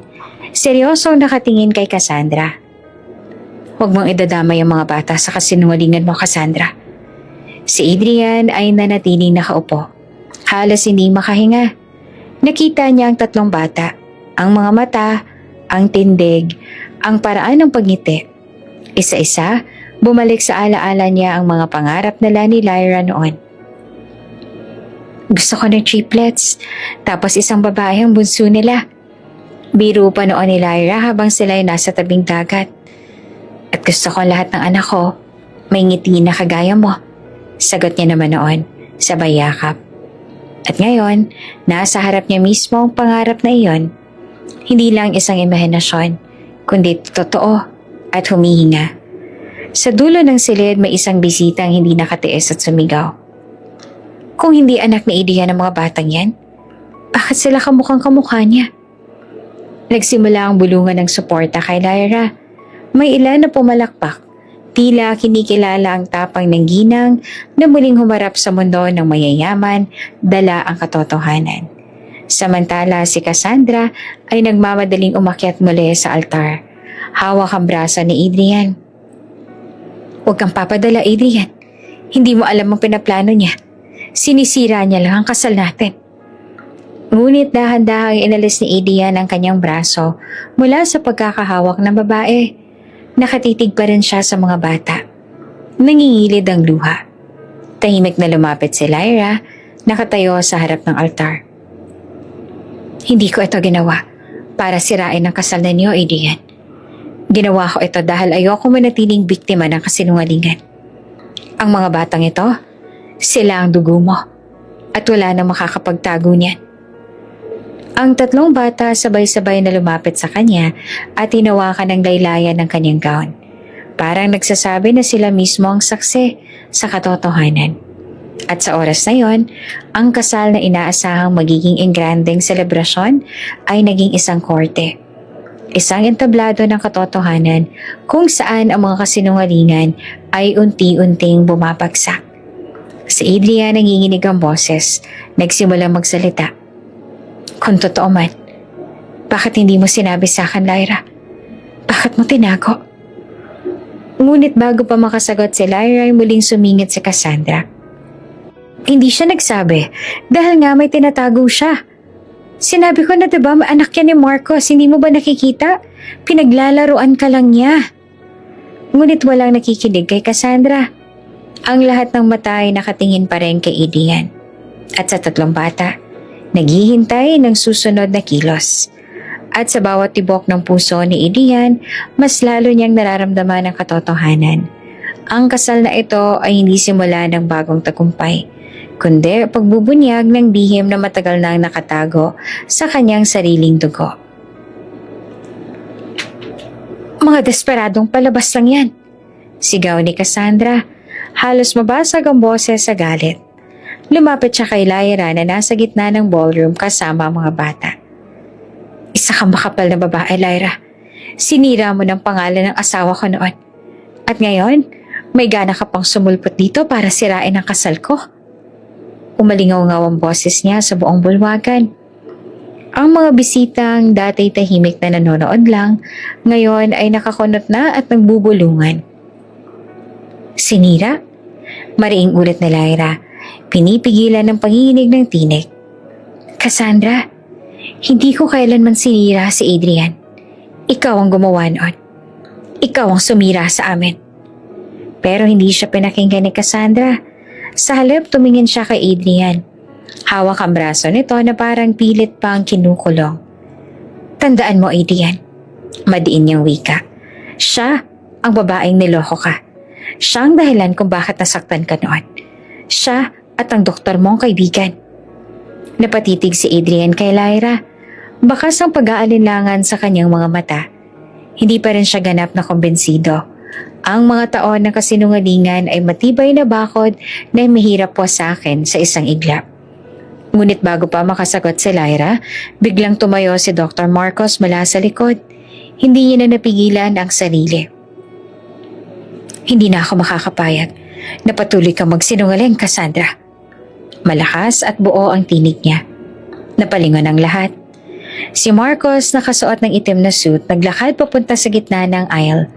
Ang kanyang mga mata ay nagdidiyap, hindi dahil sa galit para sa sarili, kundi dahil sa matagal nang inipong depensa para kay Lyra. Hindi kailanman niloko ni Lyra si Adrian. Sigaw niya diretso kay Cassandra. Ako ang doktor na tumulong sa kanya noong siya'y nagdadalang tao. Ako ang kasama niya sa ospital, sa mga check-up, sa mismong panganganak. Hindi dahil ako ang ama ng mga bata, kundi dahil iyon ang tungkulin ko bilang doktor at bilang kaibigan. Ikaw ang lumikha ng mga kasinungalingan, Cassandra. At ikaw ang nagpasama sa imahe ni Lyra sa harap ng taong dapat ay nagmamahal sa kanya. Parang lumindol ang sahig ng ballroom sa malakas na kanyang tinig. Ang mga bisita na kanina'y naniniwala kay Cassandra ay nagsimulang magbulungan muli. Ngayon, may halong pagdududa. Kung totoo ang sinasabi ni Cassandra, bakit ganito katapang si Dr. Marcos magsalita? Hindi siya mukhang magsisinungaling. Kita sa mukha niya na buo ang loob. Paano kung matagal na tayong niloloko ni Cassandra? Hindi pa rin nagpatalo si Cassandra. Nilapitan niya si Marcos. Halos nakadikit ang mukha. Ikaw? May karapatan ka bang magsalita? Simulat sa pool, ikaw ang hadlang sa amin ni Adrian. Ikaw ang sumira sa pagkakaibigan ninyo. Ngumiti si Marcos, malamig ngunit matatag. Hindi ako ang sumira, Cassandra. Ikaw. Pinaglaruan mo ang tiwala ni Adrian. At ngayon, ginagamit mo pang inosenteng bata para itago ang sarili mong kasakiman. Sumingit ang isa sa mga bata. Walang kamuwang-muwang ngunit puno ng katotohanan. Hindi totoo ang sinasabi mo, Tita Cassandra. Si Uncle Doc, siyang tumulong sa amin. Pero si Daddy, ang nasa mga larawan namin sa bahay, siyang totoo naming ama. Napatingin ang lahat kay Adrian. Ang simpleng salita ng bata ay parang punyal na tumusok sa puso ng bilyonaryo. Tahimik naman na umiling si Lyra, tsaka lumapit kay Cassandra. Matagal mo na akong tinatapakan. Matagal mo na pinapaniwala si Adrian na ako ang masama. Pero ngayon nandito ng katotohanan. Wala ka na maitatago. Ngunit si Cassandra sa halip na umatras, mas lalong lumakas ang boses. Mga kasinungalingan pa rin. Hindi niyo ako malilinlang. Ang lahat ng ito ay palabas lang para agawin ang kayamanan at pangalan ng Velasquez. At doon may nangyaring hindi inaasahan. Mula sa gilid ng ballroom ay ilang bisita ang pumalakpak. Una, mahina lang. Pagkatapos, lumakas. Bravo! Sigaw ng isang matandang negosyante. Sa wakas may nagsabi ng totoo. Alam naming matagal ka nang gumagawa ng intriga, Cassandra. Sumunod pa ang ilan. Pumalakpak at sumang-ayon. Ang dating pagkakaisa ng crowd sa panig ni Cassandra ay nagsimulang mabasag. Nakita ito ni Adrian. Narinig niya ang palakpakan. Ang suporta kay Lyra at kay Marcos. At sa puso niya nagsimulang pumasok ang pagdududa sa babaeng matagal niyang inakalang nagsasabi ng katotohanan. Si Cassandra ay napahiya ngunit sumigaw pa rin. Hindi niyo ako maiinsulto ng ganito. Hindi ako susuko. Ngunit halata sa kanyang mga mata ang takot, ang unang bitak ng kanyang matibay na imahen. Samantala, lumapit naman si Marcos kay Adrian. Huminto sa ilang hakbang at mahinahon nagsalita. Adrian, ako ang kaibigan mo mula pagkabata. Hindi ko kailanman sinira ang tiwala mo. Sa lahat ng taon, nag-alaga ako. Hindi lang kay Lyra kundi pati sa 3 batang to. At ngayon, ikaw na mismo makakakita sa katotohanan sa kanila. Hindi sa akin, hindi kahit sa kanino, kundi sa dugo mo. Tahimik ang buong bulwagan. Ang mga bisita ay nakatingin kay Adrian. Naghihintay kung ano magiging tugon niya. Si Lyra nakatayo sa tabi ng kanyang mga anak. Matatag ngunit nanginginig sa loob. Si Cassandra desperado pa rin nakangiti. Pilit pinapakita na siya ang tama. At si Marcos handang isakripisyo ang lahat para lang mailabas ang katotohanan. At sa gabing iyon malinaw na hindi na simpleng kasalang nagaganap. Isa na itong paglilitis. Ang bride, si Cassandra, ay unti-unti nang nauupo sa sariling kasinungalingan. Tahimik ang buong bulwagan. Parang lahat ng bisita ay sabay-sabay na huminto sa paghinga. Si Adrian ay nakaupo pa rin sa upuan sa harap ng altar. Nakapako ang tingin sa 3 batang kamukha niya. Si Cassandra, hawak ang bouquet ay halatang nanginginig, ngunit pilit pa rin nakangiti. At doon, dahan-dahan, tumayo si Doña Esperanza mula sa kanyang upuan. Sa bawat hakbang ng kanyang baston, ramdamang bigat at dignidad ng isang ina na matagal nang nananahimik. Lahat ng bisita ay tumitingin sa kanya, parang nakikinig sa isang huling hatol mula sa isang matriarka. Cassandra, matigas ang boses ni Doña Esperanza. Tama ng kasinungalingan. Hinugot niya mula sa kanyang handbag ang isang makapal na sobre. Maingat na nakatiklop, Itanaas niya ito para makita ng lahat. Matagal ko nang hawak ang katotohanan ng pilit mong tinatago. At ngayong gabi, sa harap ng lahat, oras na para ilabas ito. Dahan-dahan niyang binuksan ang sobre. Ang tunog ng papel ay mas malakas pa kaysa sa bulungan ng mga bisita. Isa-isang inilabas ni Doña Esperanza ang mga dokumento at ipinalabas ito sa projector na nakahanda para sana sa wedding montage. Biglang nagbago ang mga larawan. Mula sa prenup pictures na Cassandra at Adrian, napalitan ito ng malalaking letra at medical results. DNA test result, nakasulat sa taas. At sa ilalim, malinaw na nakasaad, 99.9% match. Adrian Velasquez is the biological father. Parang kulog ang reaksyon ng mga tao. Napasinghap ang ilan. Ang iba'y halos mapatayo sa upuan. Diyos ko, totoo pala. Sigaw ng isang bisita. Hindi pala si Marcos ang ama. Dagdag pa ng isa. Paano ito natago ng ganitong katagal? Napatulala si Adrian. Nanginginig ang kanyang mga kamay at parang hindi siya makahinga. DNA test? Mahina niyang tanong at halos hindi makatingin sa ina. Tumango si Doña Esperanza at saka lumapit sa gitna. Ako mismo ang nagpa-test, Adrian. Ako mismo ang kumuha ng sample noong mga bata ay sanggol pa. Alam kong hindi maniniwala ang marami kung salita lamang ang basehan. Kaya nag-ingat ako. Naghintay ng tamang oras. At heto ang ebidensya. Hindi pwedeng itanggi. Hindi pwedeng baluktutin. Humarap siya sa buong crowd. Mga apo ko sila. Anak mo sila, Adrian. At itinago ko sila hindi para itanggi ang pangalan ng Velasquez, kundi para protektahan sila sa kasamaan ng babaeng to. Sabay turo kay Cassandra. Lumula si Cassandra, halos mabitawan ng bouquet. Hindi totoo yan. Peke yung mga dokumentong hawak mo. Ginawa mo lang yan para ipahiya ako. Ngunit hindi naniwala ang karamihan. Ang ilang mga bisita, mga kilalang negosyante at socialites ay nagsimula ng magsalita. Paano niya mapipeke kung mismo ospital ang naglabas? At si Doña Esperanza mismo, kilala nating hindi magpapatalo sa kasinungalingan. Kung totoo ang sinasabi ni Cassandra, bakit siyang mukhang balisa ngayon?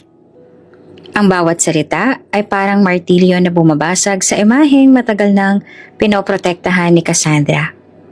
Lumapit si Lyra, hawak ang kamay ng kanyang mga anak. Tahimik lang siya ngunit halata ang luha sa kanyang mga mata. Hindi ko kailanman ginusto na lumaki silang walang ama. Pero pinili kong manahimik dahil hindi ko kayang isugal ang buhay nila sa intriga. At ngayon, salamat sa Donya, may ebidensya na.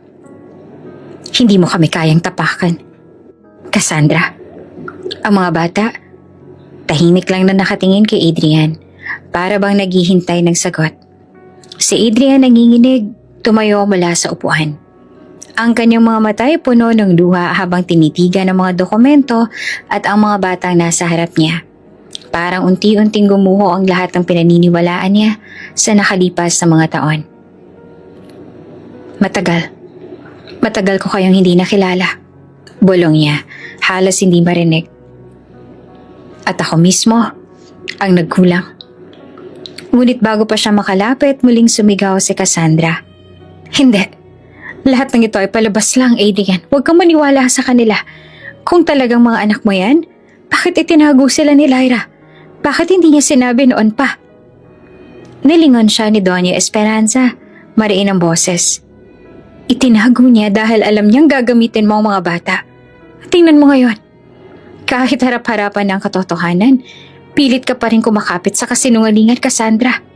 Sapat na. Tapos na ang oras mo.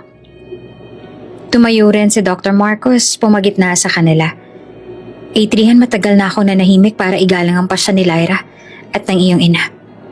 Pero ngayon masasabi ko na wala akong relasyon kay Lyra. Ako'y doktor. Ako'y kaibigan mo.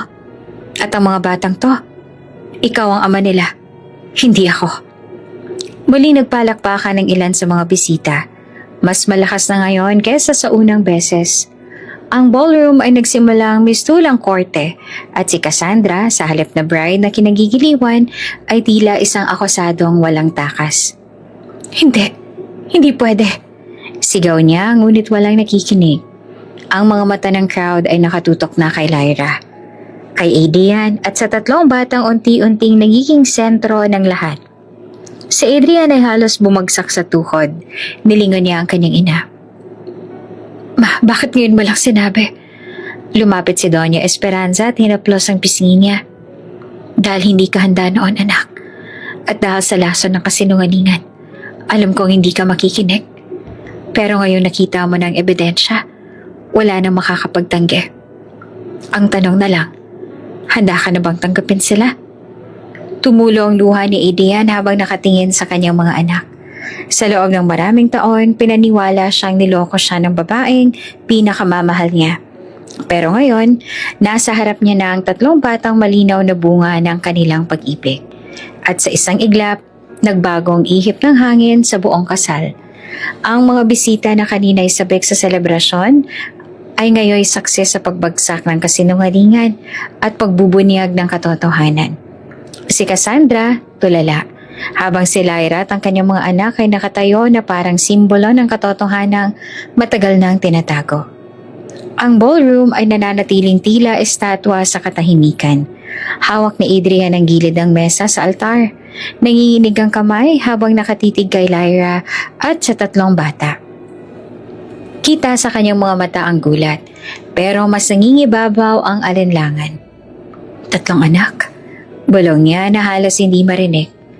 Kung talagang akin sila, bakit mo tinago, Lyra?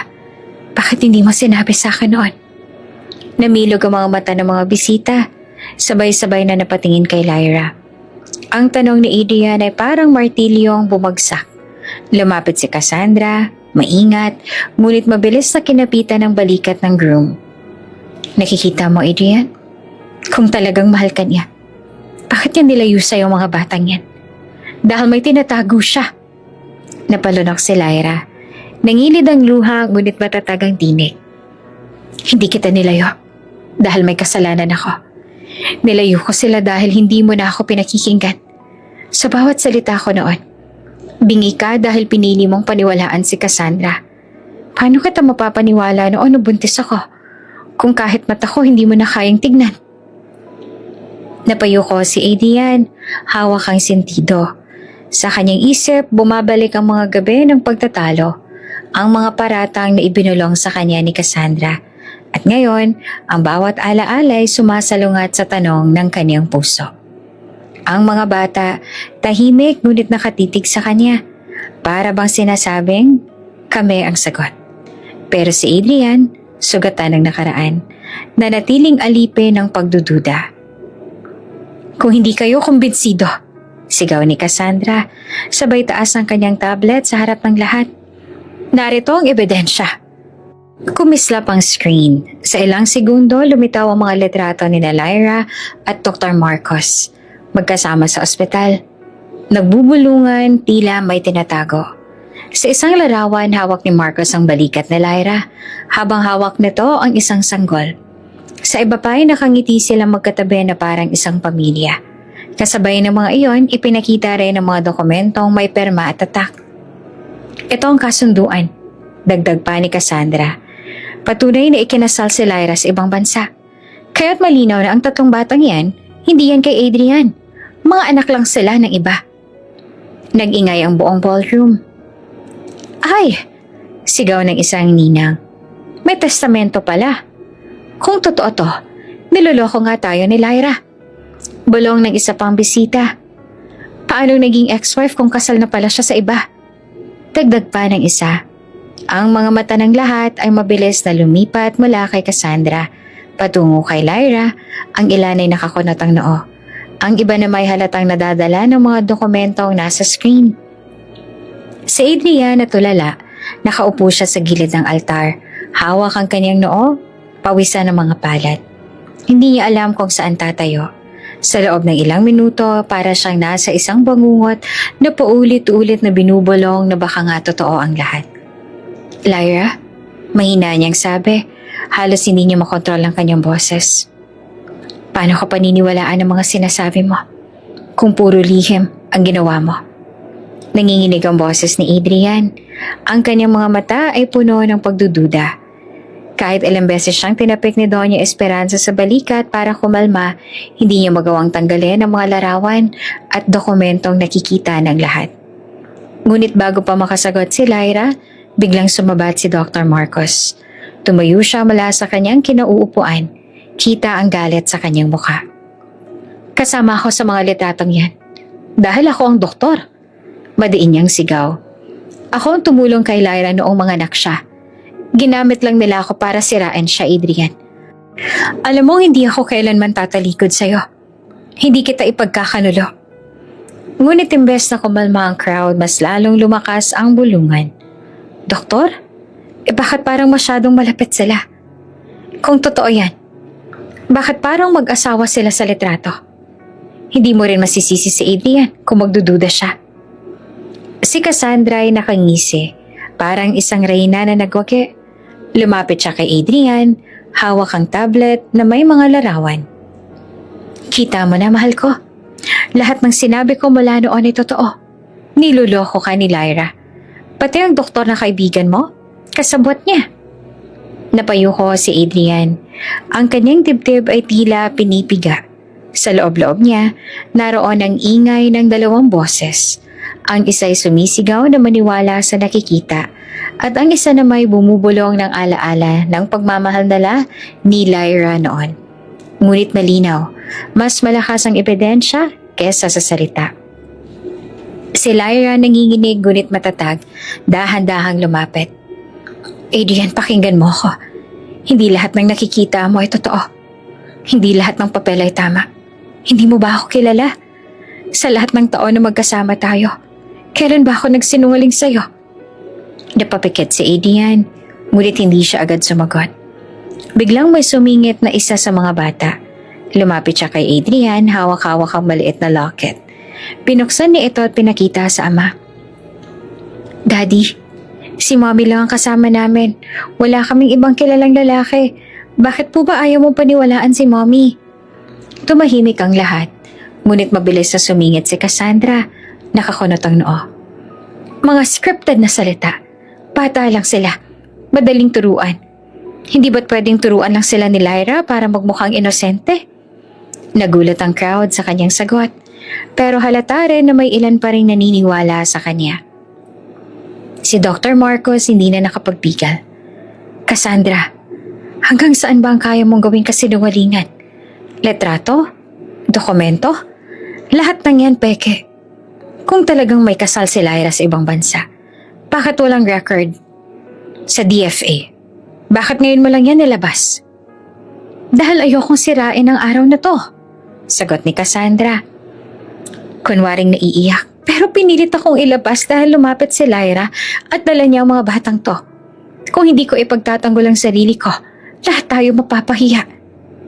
Ang ilan sa mga bisita ay maling napaisip, ngunit si Adrian na natiling nakatungo. Lyra, muli niyang bulong na nanginginig ang boses. Bakit mo ba tinago? Bakit hindi mo na sinabi noon pa lang? Napahigpit naman ang hawak ni Lyra sa kanyang dibdib. Ramdam niyang ito na ang oras na kailangang magsalita. Ngunit alam din niyang kahit anong sabihin niya, may mga matang bulag pa rin sa katotohanan. Ginawa ko yun para sa mga bata. Umiiyak ngunit matatag ang boses niya. Para hindi sila magamit ng mga taong tulad niya. Itinuro niya si Cassandra. Pero ikaw, Adrian, ikaw mismong pinili kong huwag masaktan. Kahit na akong nawalan. Kahit na akong iniwan. Pinili kong huwag ka nang guluhin. Ang kasalanan ko lang ay itinago ko sila dahil natakot ako sa mundo na kinalalagyan mo. Muling lumakas ang bulungan. Ang iba ay halatang naantig sa mga salita ni Lyra. Ngunit marami pa rin nag-aalinlangan. At si Adrian, bagamat ramdam niya na ang katotohanan, ay nananatiling alipin ng mga larawang nakikita niya sa tablet ni Cassandra. Sa mga oras na yon, malinaw, nasa bingit ang lahat. Ang pag-ibig, tiwala, katotohanan. Lahat ay nakasalalay sa kung alin ang pipiliin ni Adrian, ang nakikita sa mata o ang nararamdaman sa puso. At habang patuloy ang kaguluhan, nakangisi si Cassandra. Hawak-hawak ang tablet na parang sandata. Sa isip niya ay malinaw. Hanggat hawak niya ang ebidensyang ito, siya ang mananaig. Ngunit hindi niya alam, ang ebidensya rin yon ang magiging mitsa ng kaniyang pagkatalo. Sa gitna ng ballroom na parang korte, tumindig si Lyra. Namumutla, sugatan, ngunit hindi natitinag. Cassandra, kahit ilang litrato at papel pa ang ilabas mo, hindi mo kayang burahin ang dugo sa mga anak ko. Hindi mo kayang ipeke ang anyo nila, ang mata nila, ang ngiti nila, ang marka nila. Ngumisi si Cassandra na desperado. Kung totoo silang anak ni Adrian, bakit ngayon ka lang lumilitaw? Hindi ba't gusto mo lang makiangkas sa kasikatan at kayamanan niya? Naging ting ang bulungan ng crowd. Bakit nga ba ngayon lang siya nagpakita? Kung mahal niya si Adrian, dapat sinabi niya noon pa man. Hindi na napigilan ni Lyra ang sigaw. Hindi ako lumitaw para sa kayamanan. Lumitaw ako dahil oras na para tumigil ka. Matagal na kitang hinayaan, Cassandra. Pero ngayong pati mga anak ko ay ginagamit mo, hindi na ako tatahimik. Hindi ako papayag na sila ang maging biktima ng kasakiman mo. Tumayo si Doña Esperanza, galit ang boses. Ako mismo nagpa-DNA test. Ako nakakita sa katotohanan, Cassandra. Wala ka ng ibang alam, kundi kasinungalingan. Ngunit gumisi si Cassandra kahit nanginginig. DNA? Madali lang ipeke lahat ng yon. Kung ikaw ang may hawak, Doña. At lahat ng tao rito, alam kung gaano kang kabayas kay Lyra. Muling nagduda ang ilan, pero iba na ang ihip ng hangin. Maraming bisita ang pumalakpak, sumisigaw ng tama na, sapat na. Si Lyra sa unang pagkakataon humarap diretso kay Cassandra. Halos magtama ang kanilang mga mata.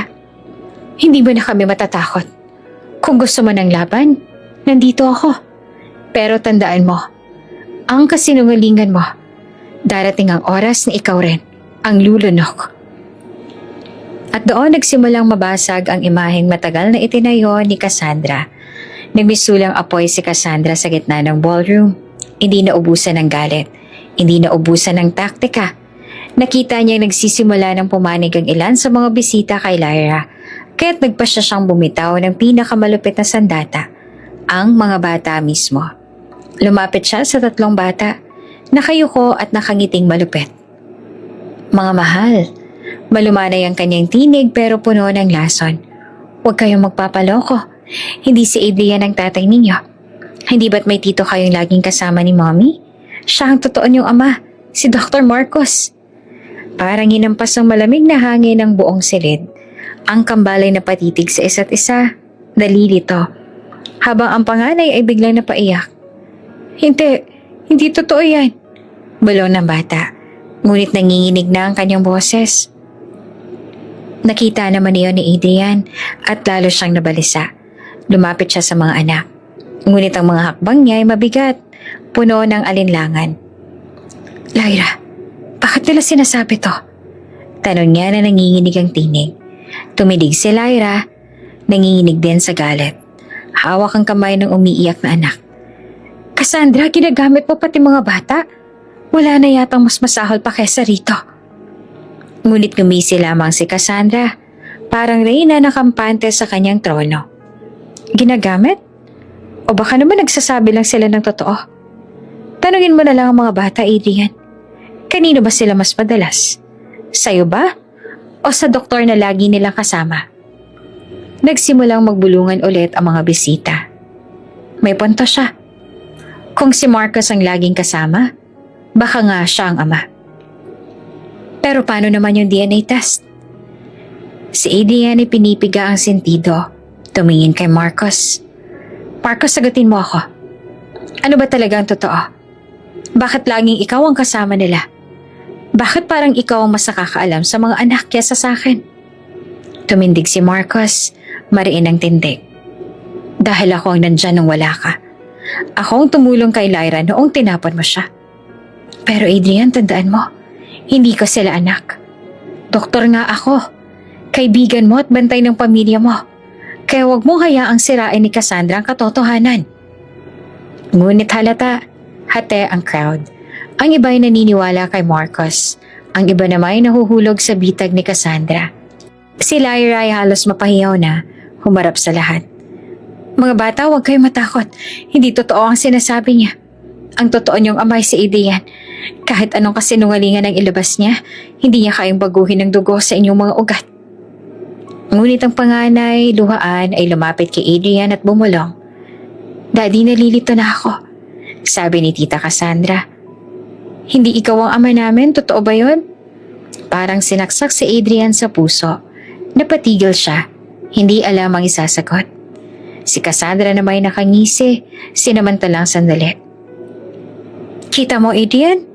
Mismo mga bata hindi sigurado. Kung talagang ikaw nga ang ama, dapat walang pag-aalinlangan sa puso nila. Pero ngayon, sinong mas paniniwalaan nila? Ikaw?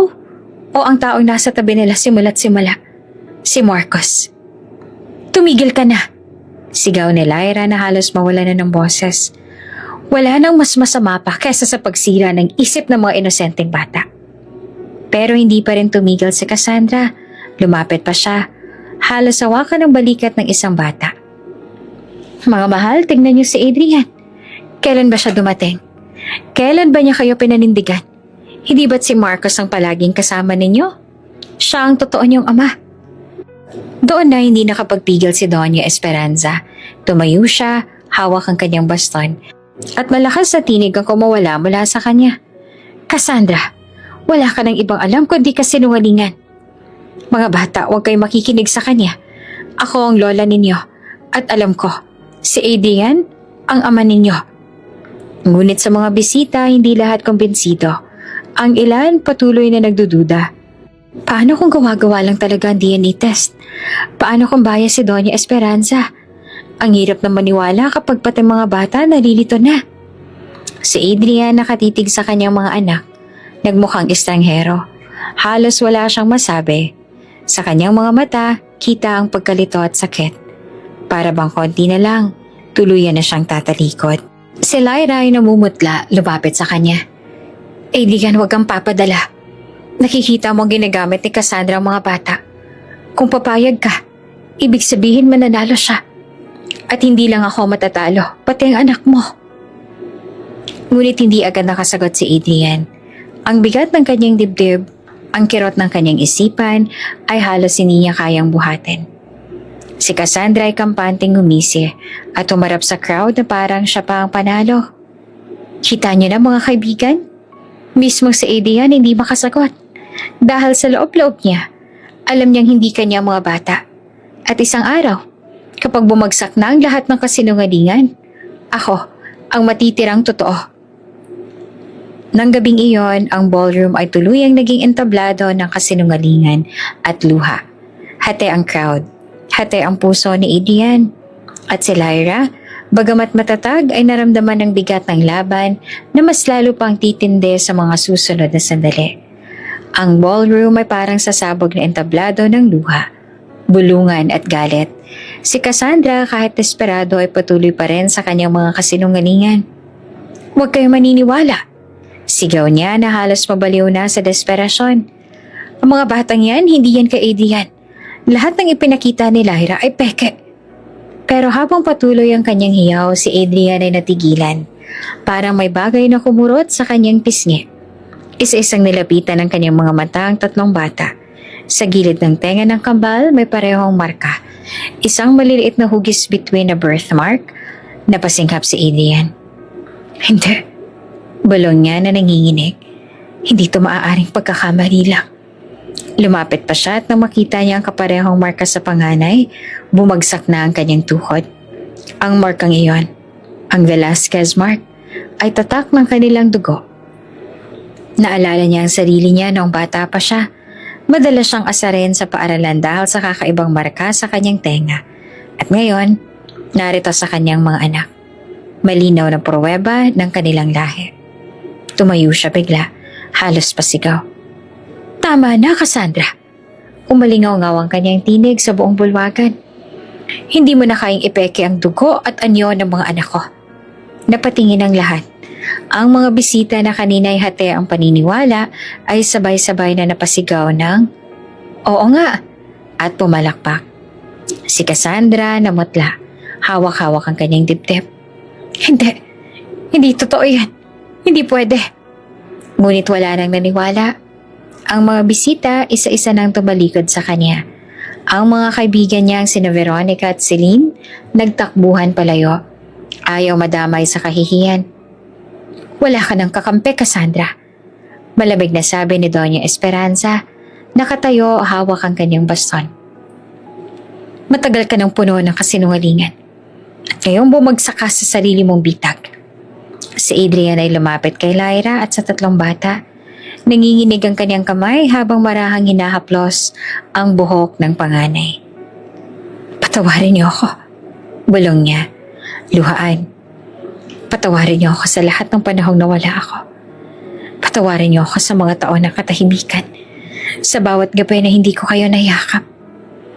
Yumakap ang mga bata sa kanya. Umiiyak. "Daddy," sabay-sabay nilang wika. Mahigpit ang kanilang pagyakap. Si Lyra, bagamat sugatan, ay hindi na napigilan ng luha. "Kung sana noon pa. Naniwala ka." Hinawakan ni Adrian ang kanyang kamay. "Alam ko, nagkulang ako. Pero sa harap ng lahat, nangangako ako. Hindi ko nahahayaang masira pang muli ang pamilya natin. Bubuuin ko ang mga panahong nawala. Babawi ako sa iyo, Lyra, at sa mga anak natin." Ang mga bisita isa-isa ay nagsimulang pumalakpak. Hindi na ito bulungan ng pagdududa, kundi palakpak ng pagsang-ayon. Ang kasal na inaasahan ni Cassandra na magiging kaniyang trono ay naging sariling libingan ng kaniyang kasinungalingan. Si Cassandra nanginginig. Tinangkapang lumapit kay Adrian. "Adrian, wag! Huwag kang maniwala sa kanila. Ako ang totoo mong kasama. Ako ang dapat mong piliin." Ngunit si Adrian ay tumalikod sa kanya. Maigpit na yakap ang pamilya. "Cassandra, tapos na. Hindi ko nahahayaan pang madungisan muli ang pangalan ko at ng mga anak ko ng kasinungalingan mo." At sa harap ng lahat, iniwan siya ng mga tao. Walang lumapit, walang kumampi. Si Cassandra, iniwan at hiyang-hiya. Tumakbo palabas ang ballroom na parang isang reyna na nadurog ang korona. Sa gitna ng palakpakan, niyakap ni Adrian si Lyra at ang kanilang mga anak ng sabay-sabay. Ang mga luha sa kanilang pisngi ay hindi na luha ng sakit, kundi ng pag-asa. "Mahal ko kayo." Mahina ngunit malinaw na wika ni Adrian. "At mula ngayon, hindi na kayo magiging biktima ng aking pagkukulang, kundi success sa aking pagbabayad, pagmamahal at bagong simula." Si Lyra sa wakas ay napangiti. "Huwag mo lang kaming bitawan ulit, Adrian. Iyan lang ang hiling ko." "Hindi ko nagagawin yan." Tugon niya sabay halik sa noon niya. Ang chandelier na kanina ay tila malamlam, ngayon ay kumikislap muli. Parang sumasabay sa bagong yugto ng pamilya Velasquez. Ang mga bisita isa-isa ay umalis na may baong kwento ng kasal na hindi nila malilimutan. Isang kasal na naging sakses sa pagbagsak ng kasinungalingan at sa panalo ng katotohanan. At sa gitna ng ballroom na iyon, nakatayo si Lyra. Si Adrian at ang tatlong bata. Hindi na biktima, kundi isang pamilya na buo.